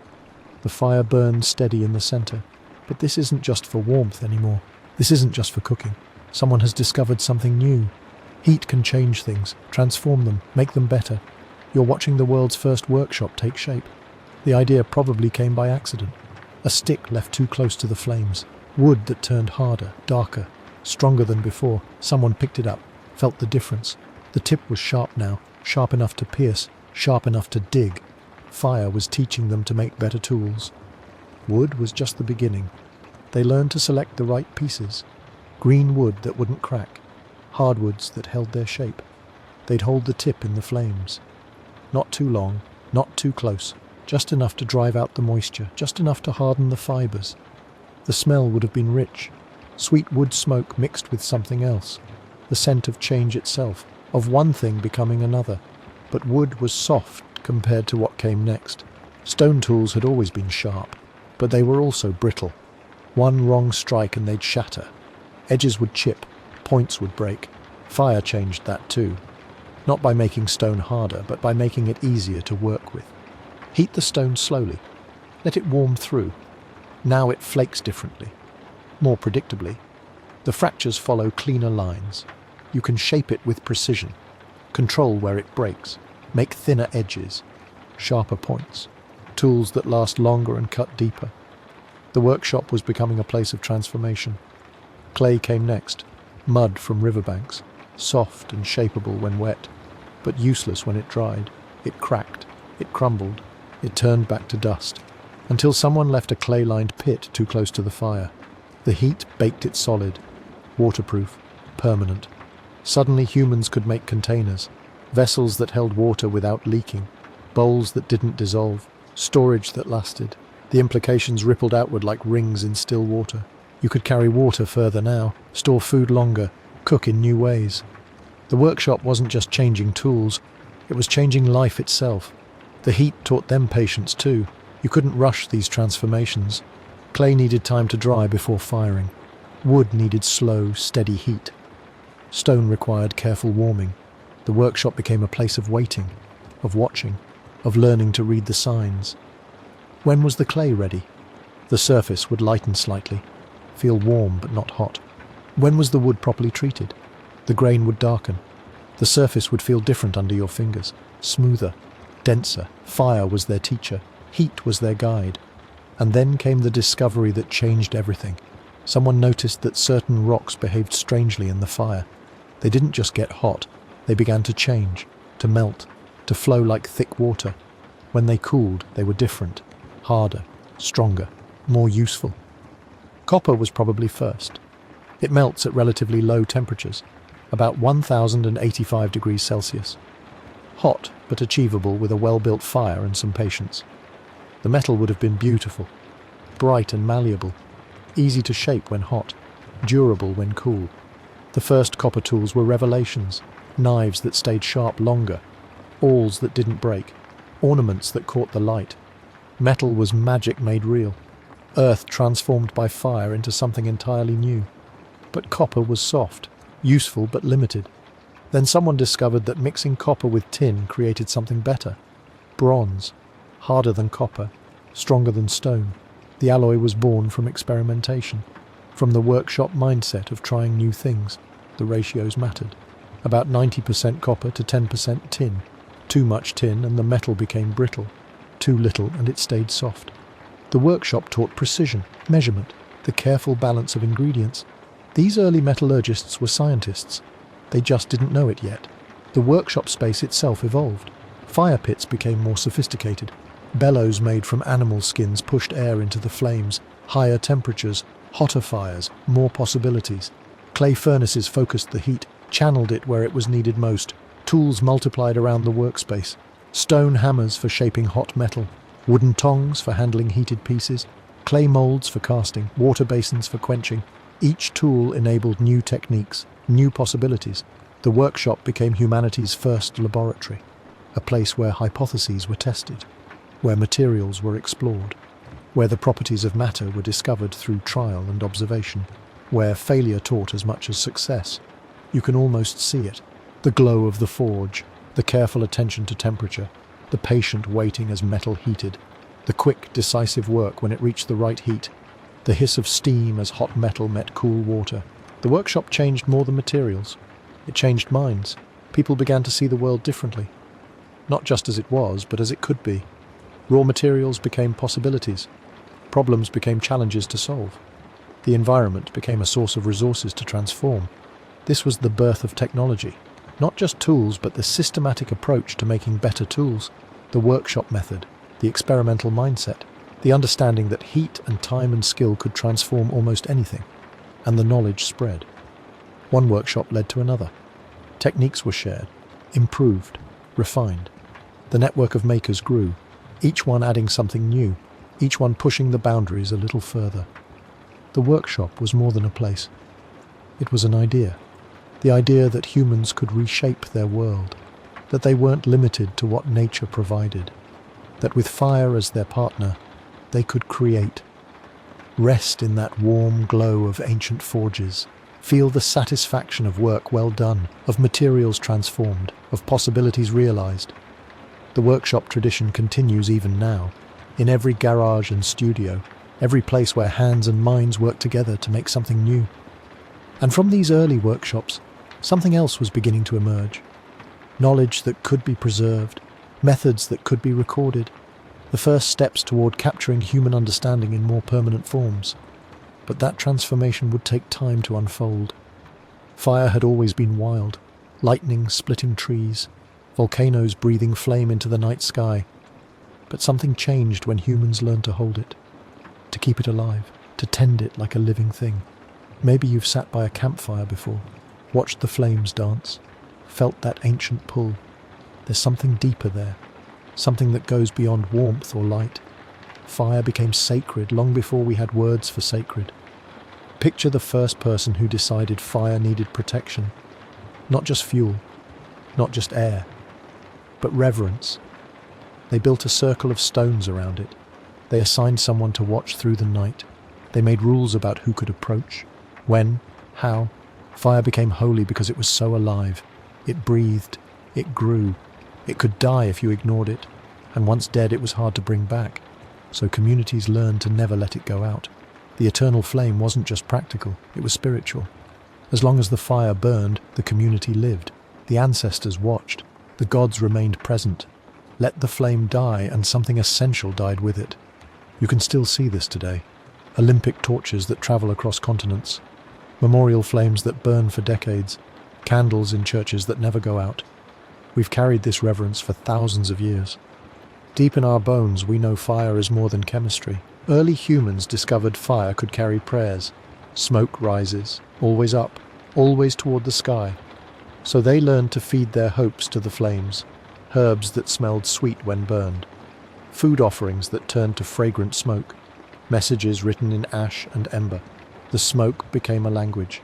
Different materials created different meanings. Cedar for purification, sage for wisdom, frankincense for connection to the divine. Each culture developed its own vocabulary of sacred smoke. Fire ceremonies emerged in every corner of the world, independently, without contact between distant peoples. Yet the patterns were remarkably similar, dancing around flames, jumping through fire for purification, lighting new fires from old ones to transfer power. The summer solstice brought fire festivals. Communities would gather on hilltops, light massive bonfires that could be seen for miles. Other communities would light theirs in response. A chain of sacred flames stretching across the landscape, connecting village to village through shared light. Winter solstice brought different rituals. The darkest night needed the brightest flames, Yule logs that burned for days, candles in windows to guide lost spirits home, fire as promise that light would return, that life would continue through the cold months ahead. Fire transformed how humans understood time itself. Day and night had always existed, but controlled fire created new rhythms, sacred hours when flames were lit, ritual moments when fires were extinguished and reborn. The hearth became a clock that measured not just hours, but meaning. Death and fire became intertwined early in human history. Bodies returned to flame, smoke carrying souls skyward. Cremation wasn't just practical in crowded settlements, it was spiritual transformation, the physical becoming ethereal, matter becoming light and air. But fire rituals weren't only about death. Birth ceremonies involved flame too, new babies presented to the hearth fire, their first breath warmed by sacred flames, fire as witness to new life, as protector of the vulnerable, as blessing for the journey ahead. Marriage ceremonies centered around fire in countless cultures. Couples walking around sacred flames, jumping over fires together, lighting new hearths from their parents' flames. Fire as symbol of passion, of the new warmth they would create together, of the light they would bring into the world. Coming-of-age rituals often involved fire tests, not dangerous ones, but meaningful encounters with flame, learning to tend the sacred fire, understanding the responsibility, proving worthy of the community's most precious possession. Fire as teacher of patience, attention, respect. The hearth became the heart of spiritual life, not just where food was cooked, but where prayers were offered, where stories were told, where the community gathered to make important decisions. The fire was witness to everything, silent keeper of secrets and sacred moments. Fire priests emerged in many cultures, keepers of the eternal flame, people whose entire lives revolved around maintaining sacred fires. They learned the prayers, the proper offerings, the rituals for different seasons. They became bridges between the human world and the divine. These firekeepers developed elaborate ceremonies, specific woods for different purposes, particular ways of arranging fuel, sacred tools that could only touch holy flames, complex calendars of when fires should be lit, fed, or allowed to rest. Fire temples appeared wherever humans settled permanently, structures built around eternal flames, designed to protect the sacred fire from wind and rain, to focus smoke upward toward the heavens, to create spaces where communities could gather in reverence. The Zoroastrians built fire altars that burned for centuries, tended by generations of priests, fed with specific combinations of woods and oils. These flames were believed to be fragments of divine light, pieces of the cosmic fire that created the universe. Hindu traditions developed complex fire rituals called homas, sacred fires built in precise geometric patterns, fed with ghee and grains while mantras were chanted. The fire itself became a deity. Agni, the god who carried offerings to other gods, the divine messenger who transformed matter into spirit. Greek temples maintained sacred flames for their goddesses. The eternal fire of Hestia burned at the heart of every city. When colonies were founded, they carried flames from the mother city's hearth, keeping the spiritual connection alive across vast distances. Roman Vestal virgins tended the sacred fire of Rome. Their primary duty was ensuring the flame never died. If it went out, the city itself was believed to be in danger.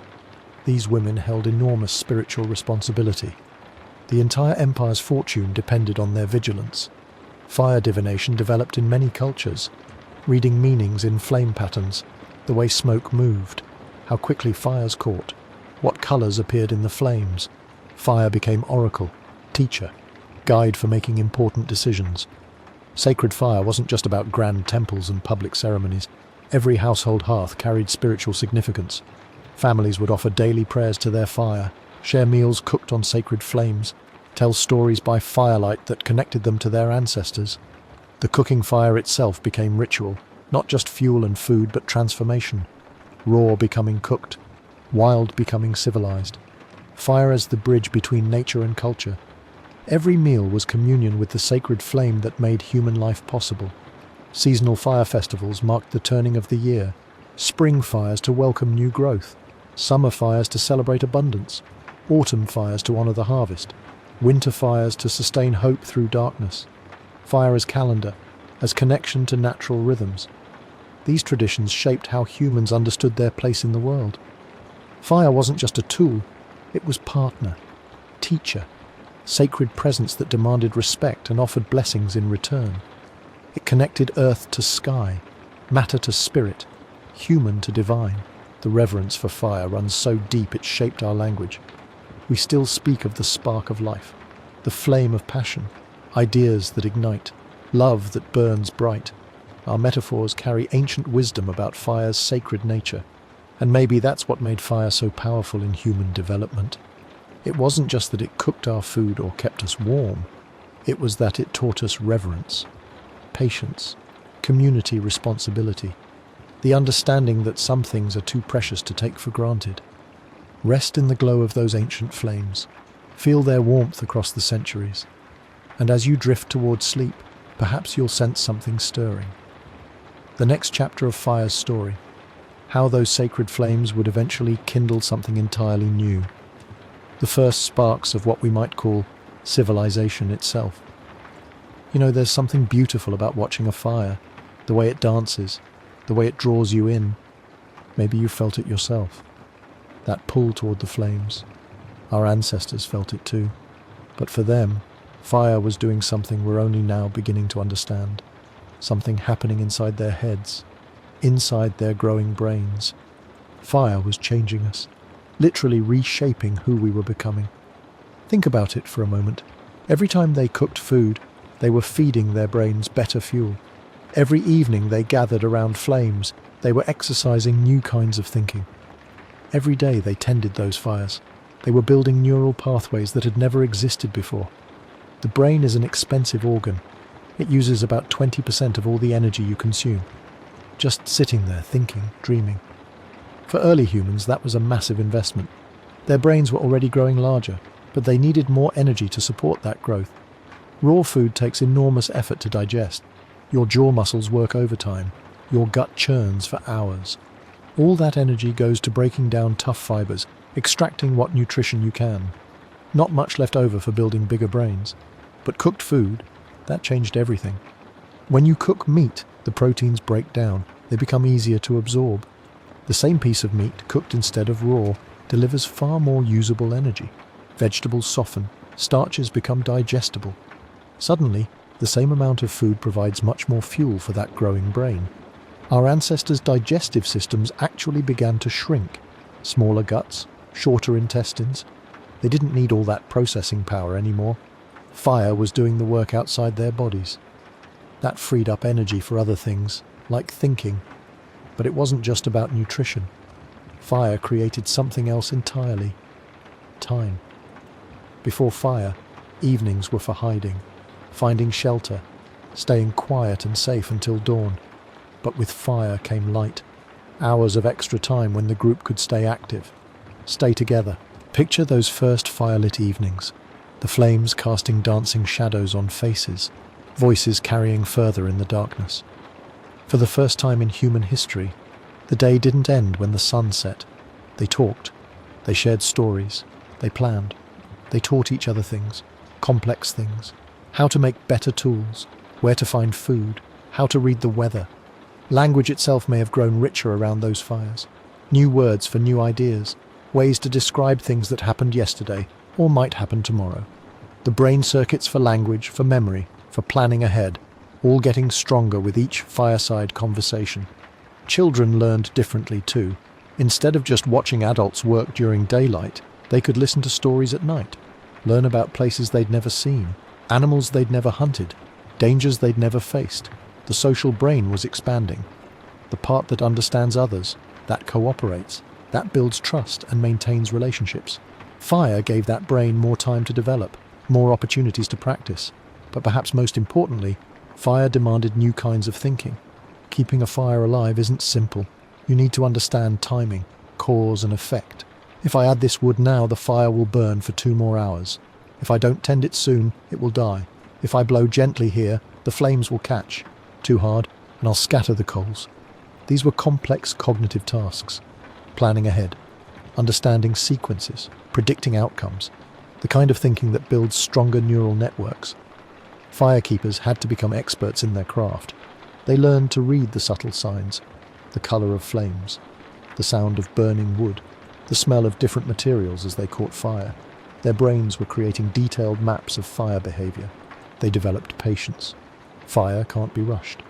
You have to wait for the right moment to add fuel, the right time to bank the coals, the right conditions to start a new fire.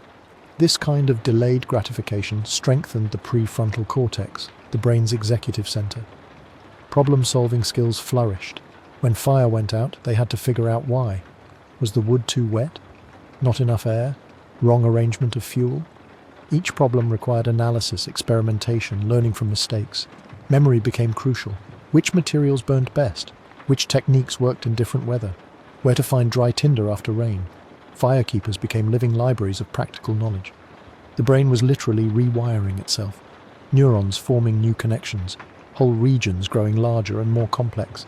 Areas responsible for planning, for social cooperation, for technical skills, for language. Some researchers think this is when human intelligence really took off, not just gradually getting smarter, but making a leap. The kind of leap that would eventually lead to art, to music, to complex tools, to civilization itself. You can almost see it happening. Generation after generation, brains getting a little larger, a little more capable. Children born into a world where fire was normal, where cooked food was expected, where evening conversations were part of daily life. Their brains developed in this rich environment from birth, neural pathways forming in response to firelight and storytelling, and the complex social dynamics that fire made possible. The changes weren't just cultural, they were biological, physical alterations to brain structure that could be passed down, genetic mutations that supported larger brains, more complex thinking, better social skills. Fire selected for intelligence. Groups that managed fire better survived more often, had more children, passed on their fire-keeping knowledge and their fire-adapted brains. Over hundreds of thousands of years, this feedback loop accelerated. Better brains meant better fire management. Better fire management meant better nutrition and more social learning. More social learning meant even better brains. It's remarkable when you think about it. A simple tool, controlled flame, reshaping the very organ we use to think.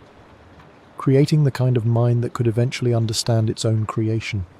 The glow of ancient fires still flickers in our neural architecture, in the way we gather around light, in our love of stories, in our ability to plan and cooperate and build complex societies. You don't need to remember any of this. Just let it settle quietly in your mind. The long, slow process of becoming human, brains growing larger in the gentle light of countless fires. Rest in that ancient glow. Feel the deep current of change flowing through generations. and as you drift towards sleep, perhaps you'll sense it.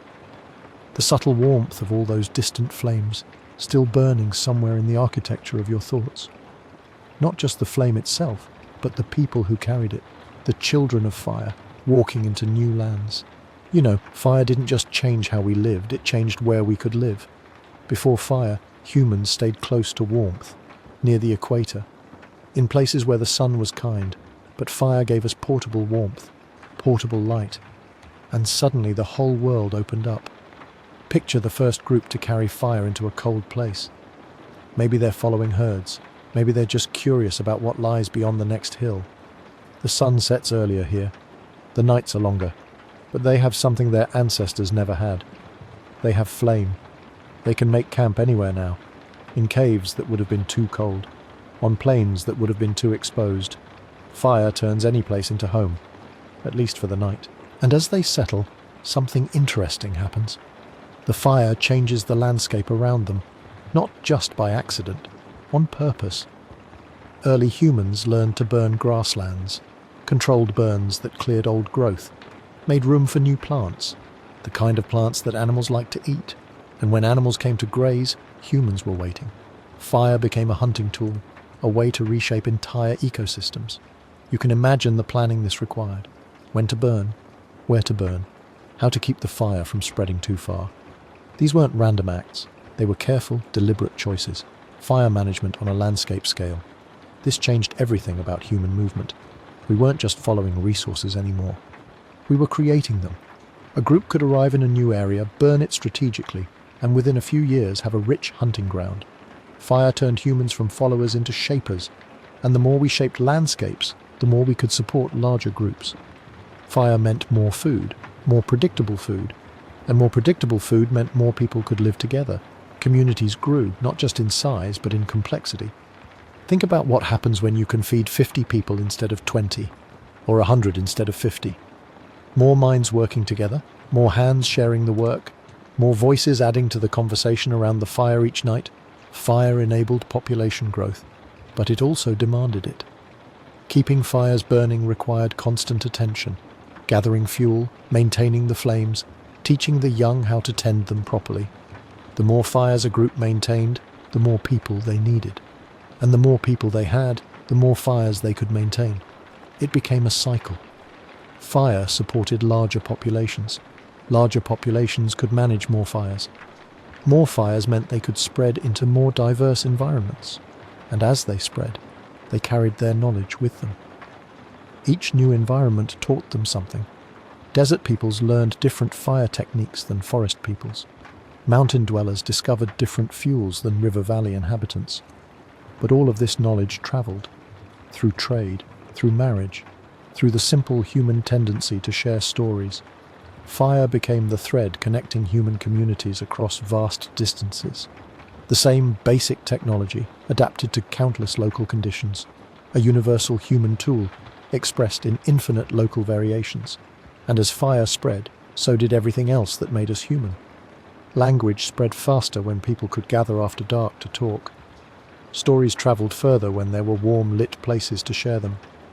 Skills passed more easily from teacher to student when they could work together by firelight. Fire didn't just enable human migration, it enabled human culture to migrate. Ideas could survive journeys that would have been impossible in the dark, cold world before flame. You can almost see it happening. A small group splits off from a larger community. They carry fire with them, of course, but they also carry songs, stories, techniques for making tools, ways of organizing their group, beliefs about how the world works. They settle in a new place, adapt to local conditions, but they keep the core of what they brought. And when their children encounter other groups, they share, trade, learn from each other. The human cultural web grows stronger and more complex. Fire made all of this possible. It was the technology that let us survive in new places long enough to adapt to them. The tool that let us maintain our humanity while changing everything else about how we lived. And the changes were profound.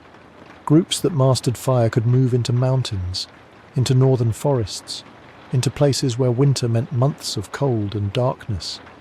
Each successful migration opened up new possibilities, new resources, new challenges that demanded new solutions. By the time humans reached Australia, they were carrying fire across oceans.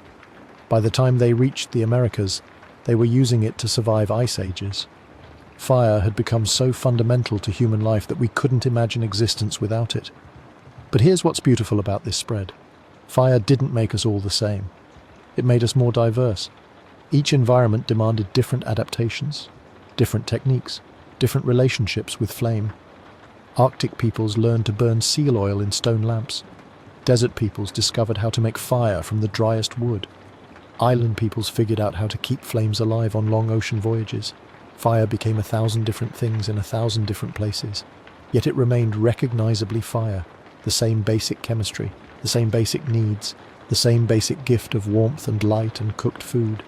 Fire united humanity while allowing us to diversify, and as you drift off tonight, maybe you can feel that connection. The same fire that warmed the first human settlements still burns in some form in your world. Different fuel, different containers, but the same ancient gift, the same light pushing back the darkness. Rest in the warmth of that long chain of flame, from the first controlled fire to the lights that keep you safe tonight. Fire's children have spread everywhere humans have gone, and we carry that gift with us still. But there's something else fire became, something almost sacred. Fire became responsibility. Maybe 50,000 years ago, the sun has set, darkness wraps around your small group like a living thing, and there in the center burns your most precious possession, not gold, not tools, fire. Someone has to keep it alive. Firekeeping wasn't just a job, it was identity, purpose, the difference between life and death for everyone you loved. In cultures across the world, firekeepers held positions of honor. They were priests, guardians, the holders of light itself. You can almost feel the weight of that responsibility, the constant awareness. Even while sleeping, part of your mind stays alert, listening for the subtle change in the fire's voice, the way flames whisper when they're getting hungry, the soft settling of logs that means you need to add more fuel. Fire never sleeps, so neither do its keepers. Among the Vestal virgins of Rome, letting the sacred fire die was unthinkable. It meant burial alive. That might sound extreme to us now, but imagine living in a world where fire meant everything, where losing it could doom your entire community to cold, darkness and death. The firekeepers developed rituals, ceremonies, ways to honor the flame and ensure its continuation. They learned to read fire like we read books. The color of the flames told them about the wood. Blue meant good burning. Yellow meant moisture. Red meant the fire was getting tired. They knew which woods burned longest. Oak for the night watches, pine for quick heat, birch bark for starting new flames. This wasn't just practical knowledge, it was sacred wisdom, passed down through generations like prayer.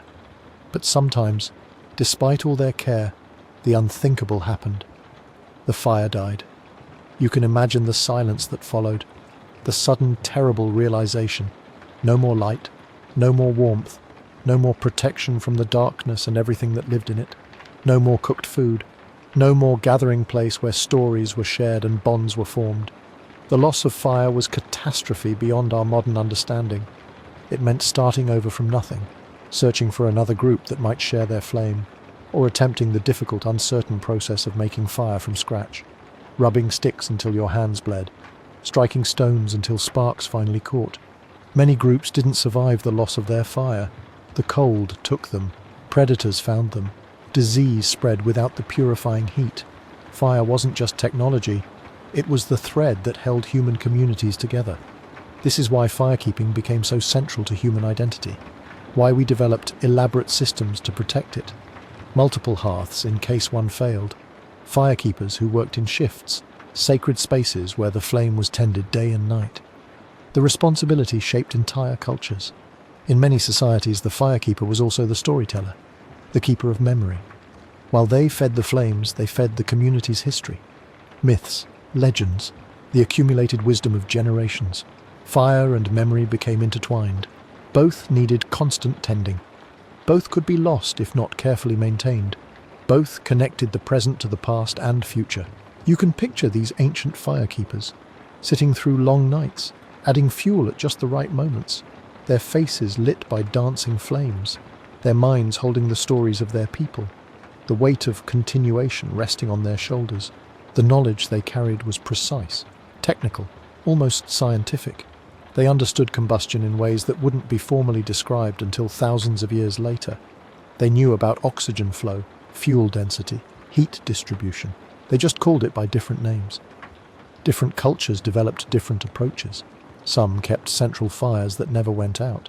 Others maintained portable fire-carrying devices, smouldering punk wood in clay vessels, slow-burning materials that could travel with nomadic groups. The technology of firekeeping became incredibly sophisticated. Special containers designed to hold coals for days. Techniques for banking fires so they would burn slowly through the night. Methods for quickly reviving seemingly dead embers. But beyond the technical knowledge lay something deeper. Firekeeping created the first human institutions, the first formal roles and responsibilities, the first understanding that some knowledge was too important to risk losing. Firekeepers were among humanity's first specialists, the first people whose entire identity centered around mastering one crucial skill. They paved the way for all the specialized roles that would follow: healers, hunters, toolmakers, artists. The social structures that grew around firekeeping influenced how humans organized themselves for millennia: leadership, hierarchy, the distribution of responsibility, the balance between individual skill and community need.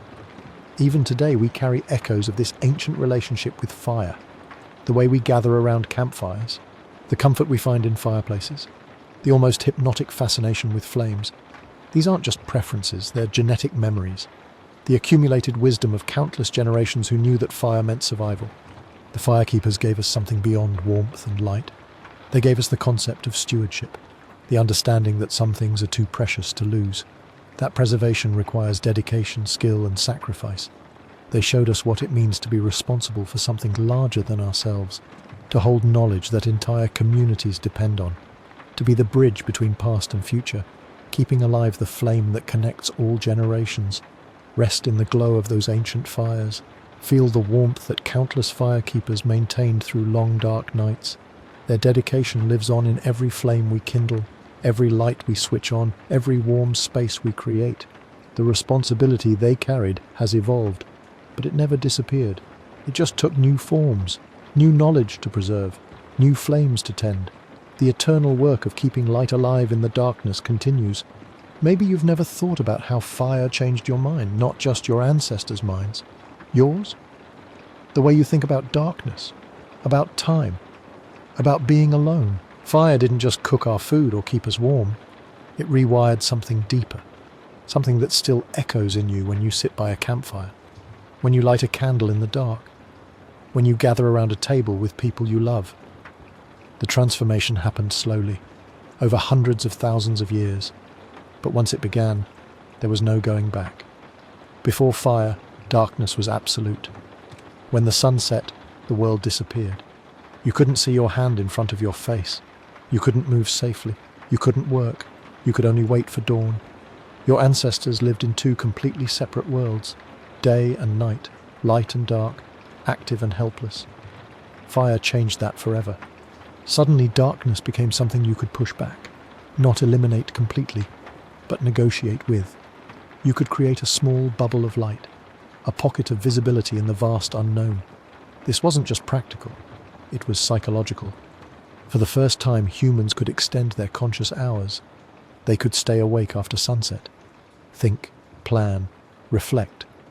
The firelight created something new in human experience, a liminal space, neither fully day nor night, a time that belonged to neither the sun nor the darkness.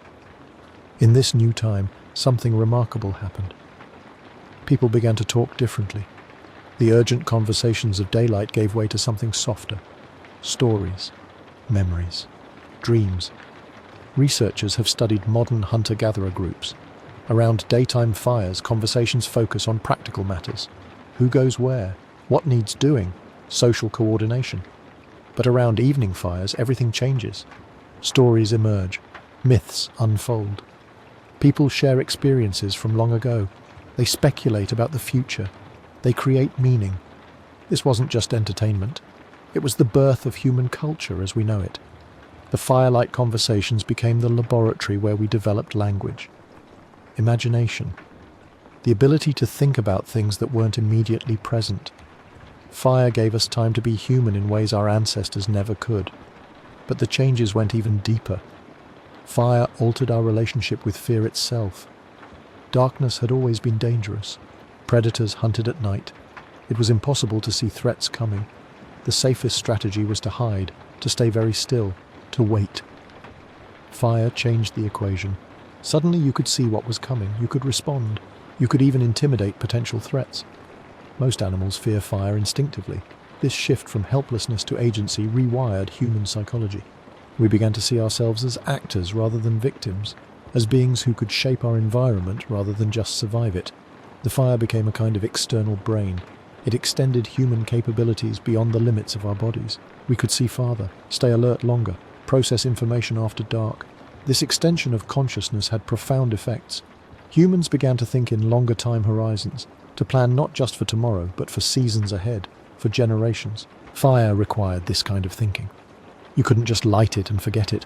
You had to tend it, feed it, protect it from rain and wind. Think ahead about fuel sources.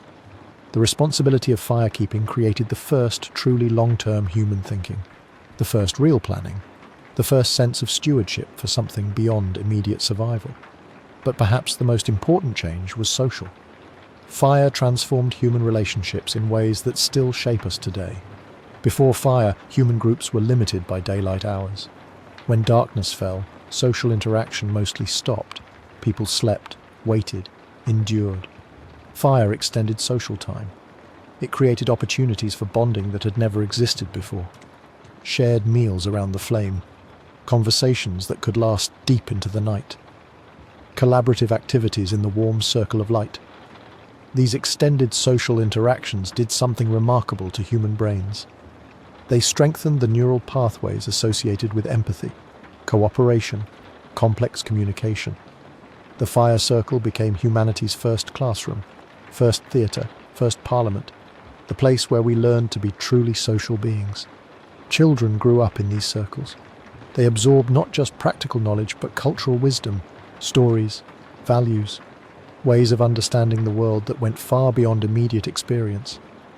This cultural transmission created something unprecedented in the natural world, a species that could pass on not just genetic information, but learned knowledge, accumulated wisdom, collective memory. Fire made us the first truly cultural animals. The psychological changes were irreversible. Once humans had experienced extended consciousness, collaborative thinking, and cultural transmission, there was no going back to the limited awareness of pre-fire existence. We became addicted to light, to the extended day, to the social warmth of the fire circle. These needs became hardwired into our psychology. Even now, thousands of years later, you carry these fire-born instincts. The way you're drawn to candlelit restaurants, the comfort you feel around a fireplace, the urge to gather with others when darkness falls. Your brain still expects fire, still craves the extended consciousness it provides, still seeks the social warmth of the flame circle. Modern life has given you electric lights, screens, 24-hour illumination. But these are just technological echoes of that first great transformation. When fire taught humans to push back against the darkness, to extend consciousness beyond the limits of daylight, to become truly social beings, the fire changed everything about what it means to be human. It gave us time, agency, culture, community, the ability to think beyond the immediate moment. Every time you light a candle, you're participating in humanity's longest continuous tradition. Every time you gather around a table with others, you're recreating the fire circle.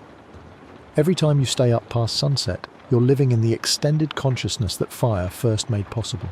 The flame still flickers in your psychology, in your social instincts, in your relationship with darkness and light, in your need for warmth and community. You are a fire-shaped being. Your mind carries the echoes of that first transformative flame, and in quiet moments, when you sit by candlelight or watch flames dance in a fireplace, you can almost feel it. The deep recognition, the ancient comfort, the knowledge that fire didn't just change your ancestors, it changed you. Rest in that warm recognition. Let the ancient flame flicker gently in your thoughts, and as you drift towards sleep, perhaps you'll sense it. the final gift that fire would give to human consciousness, something that would change not just how we think, but how we dream. Fire never really left us, we just forgot to notice it. Right now, as you listen to this, fire is probably nearby. Maybe it's the gentle glow of a bedside lamp, the warm filament inside glowing white hot. That's fire, controlled and contained. Or perhaps there's a candle flickering somewhere in your home, the same dance of flame that mesmerized our ancestors. In your kitchen, fire waits patiently behind the stove's controls. Turn a knob, press a button, instant flame. The same chemical reaction that took our ancestors years to master. You can summon it in seconds. Even if you can't see any flames right now, fire is working for you. The electricity flowing through your walls was likely born in fire. Coal burning in distant power plants, natural gas spinning turbines, the sun's nuclear fire captured by solar panels. All of it traces back to combustion, to that first spark our ancestors learned to tend. We carry fire in our pockets now. Smartphones with batteries, their lithium ions dancing in controlled chemical reactions. Tiny fires of energy, powering our connection to the world. Your ancestors would marvel at this. Fire small enough to hold, bright enough to light your face in the dark. But it's not just the technology that connects us. It's deeper than that. Think about the last time you gathered around a fire, maybe a fireplace on a cold evening, or a campfire under stars. Did you notice how everyone turned toward it? How conversations grew softer, more intimate? How the light drew you closer together? That's the same magnetic pull our ancestors felt. The same comfort, the same sense of safety and community. Fire still shapes how we gather, how we connect. Even without flames, we seek fire's gifts. We still cook our food, still gather around sources of warmth and light. Your dinner table is an echo of those ancient hearths, the place where families come together, where stories are shared, where the day's experiences are processed and understood. The psychology of fire lives on in us too. We still find flames mesmerizing, still feel calmer watching them dance. Candles in restaurants create intimacy. Fireplaces make houses feel like homes. Campfires turn strangers into friends. There's something primal about it, something that reaches past our modern minds into older, deeper parts of ourselves. The part that remembers when fire meant survival, when tending flames was our most sacred responsibility. You can feel it sometimes, can't you? That ancient recognition. When you light a candle and pause for just a moment to watch the flame catch. When you build a fire and find yourself staring into its heart. When you turn off all the electric lights and sit by firelight, feeling something settle in your chest. That's your fire heritage speaking. The genetic memory of a million nights spent in flame's warm circle. The quiet knowledge that this light, this warmth, this gathering, this is home. We've become so efficient at fire that we barely think about it anymore.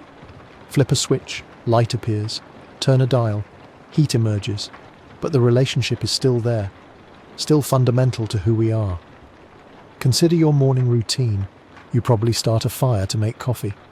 The heating element in your coffee maker, glowing red hot. The same principle our ancestors used, just refined and contained. That first sip of hot liquid, it's fire's gift, transformed. Throughout your day, fire serves you in countless ways. The internal combustion in your car's engine, the gas flames heating your shower water, the electric coil in your toaster, browning your bread, the furnace keeping your home warm, fire everywhere, working quietly in the background. Even your food carries fire's signature. The Maillard reactions that brown meat and vegetables, the caramelization that sweetens onions, the complex flavors that only heat can create. Every cooked meal is a celebration of that first controlled flame. We've inherited fire's gifts in ways our ancestors could never have imagined, but we've also inherited its responsibilities. The same care they showed in tending flames, we must show in managing our modern fires. The coal plants and gas lines, the batteries and power grids, all of it requires the same attention, the same respect. Fire taught us to be engineers, to plan ahead, to work together, to take responsibility for powerful forces. These lessons live on in how we build cities, design systems, create technologies that serve billions of people. But perhaps most importantly, fire taught us to be human together, to gather in circles, to share stories, to care for something larger than ourselves, to find comfort in shared light and warmth. You can honor that heritage tonight. Maybe light a candle before you sleep. Watch the flame for just a moment. Feel that ancient connection. Remember that this simple act, creating light in darkness, links you to every human who ever lived.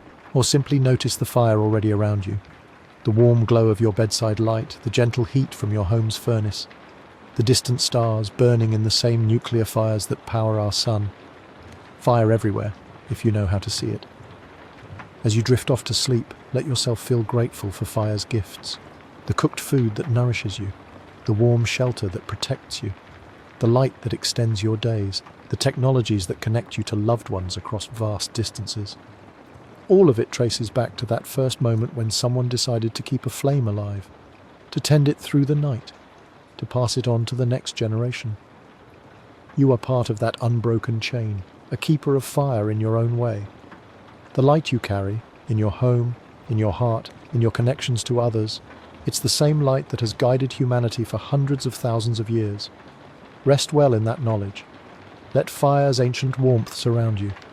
Feel the comfort of being part of something so much larger than yourself. Something that began with a spark and continues in every light you switch on, every meal you cook, every gathering you join. The fire never went out. It just learned to burn in new ways.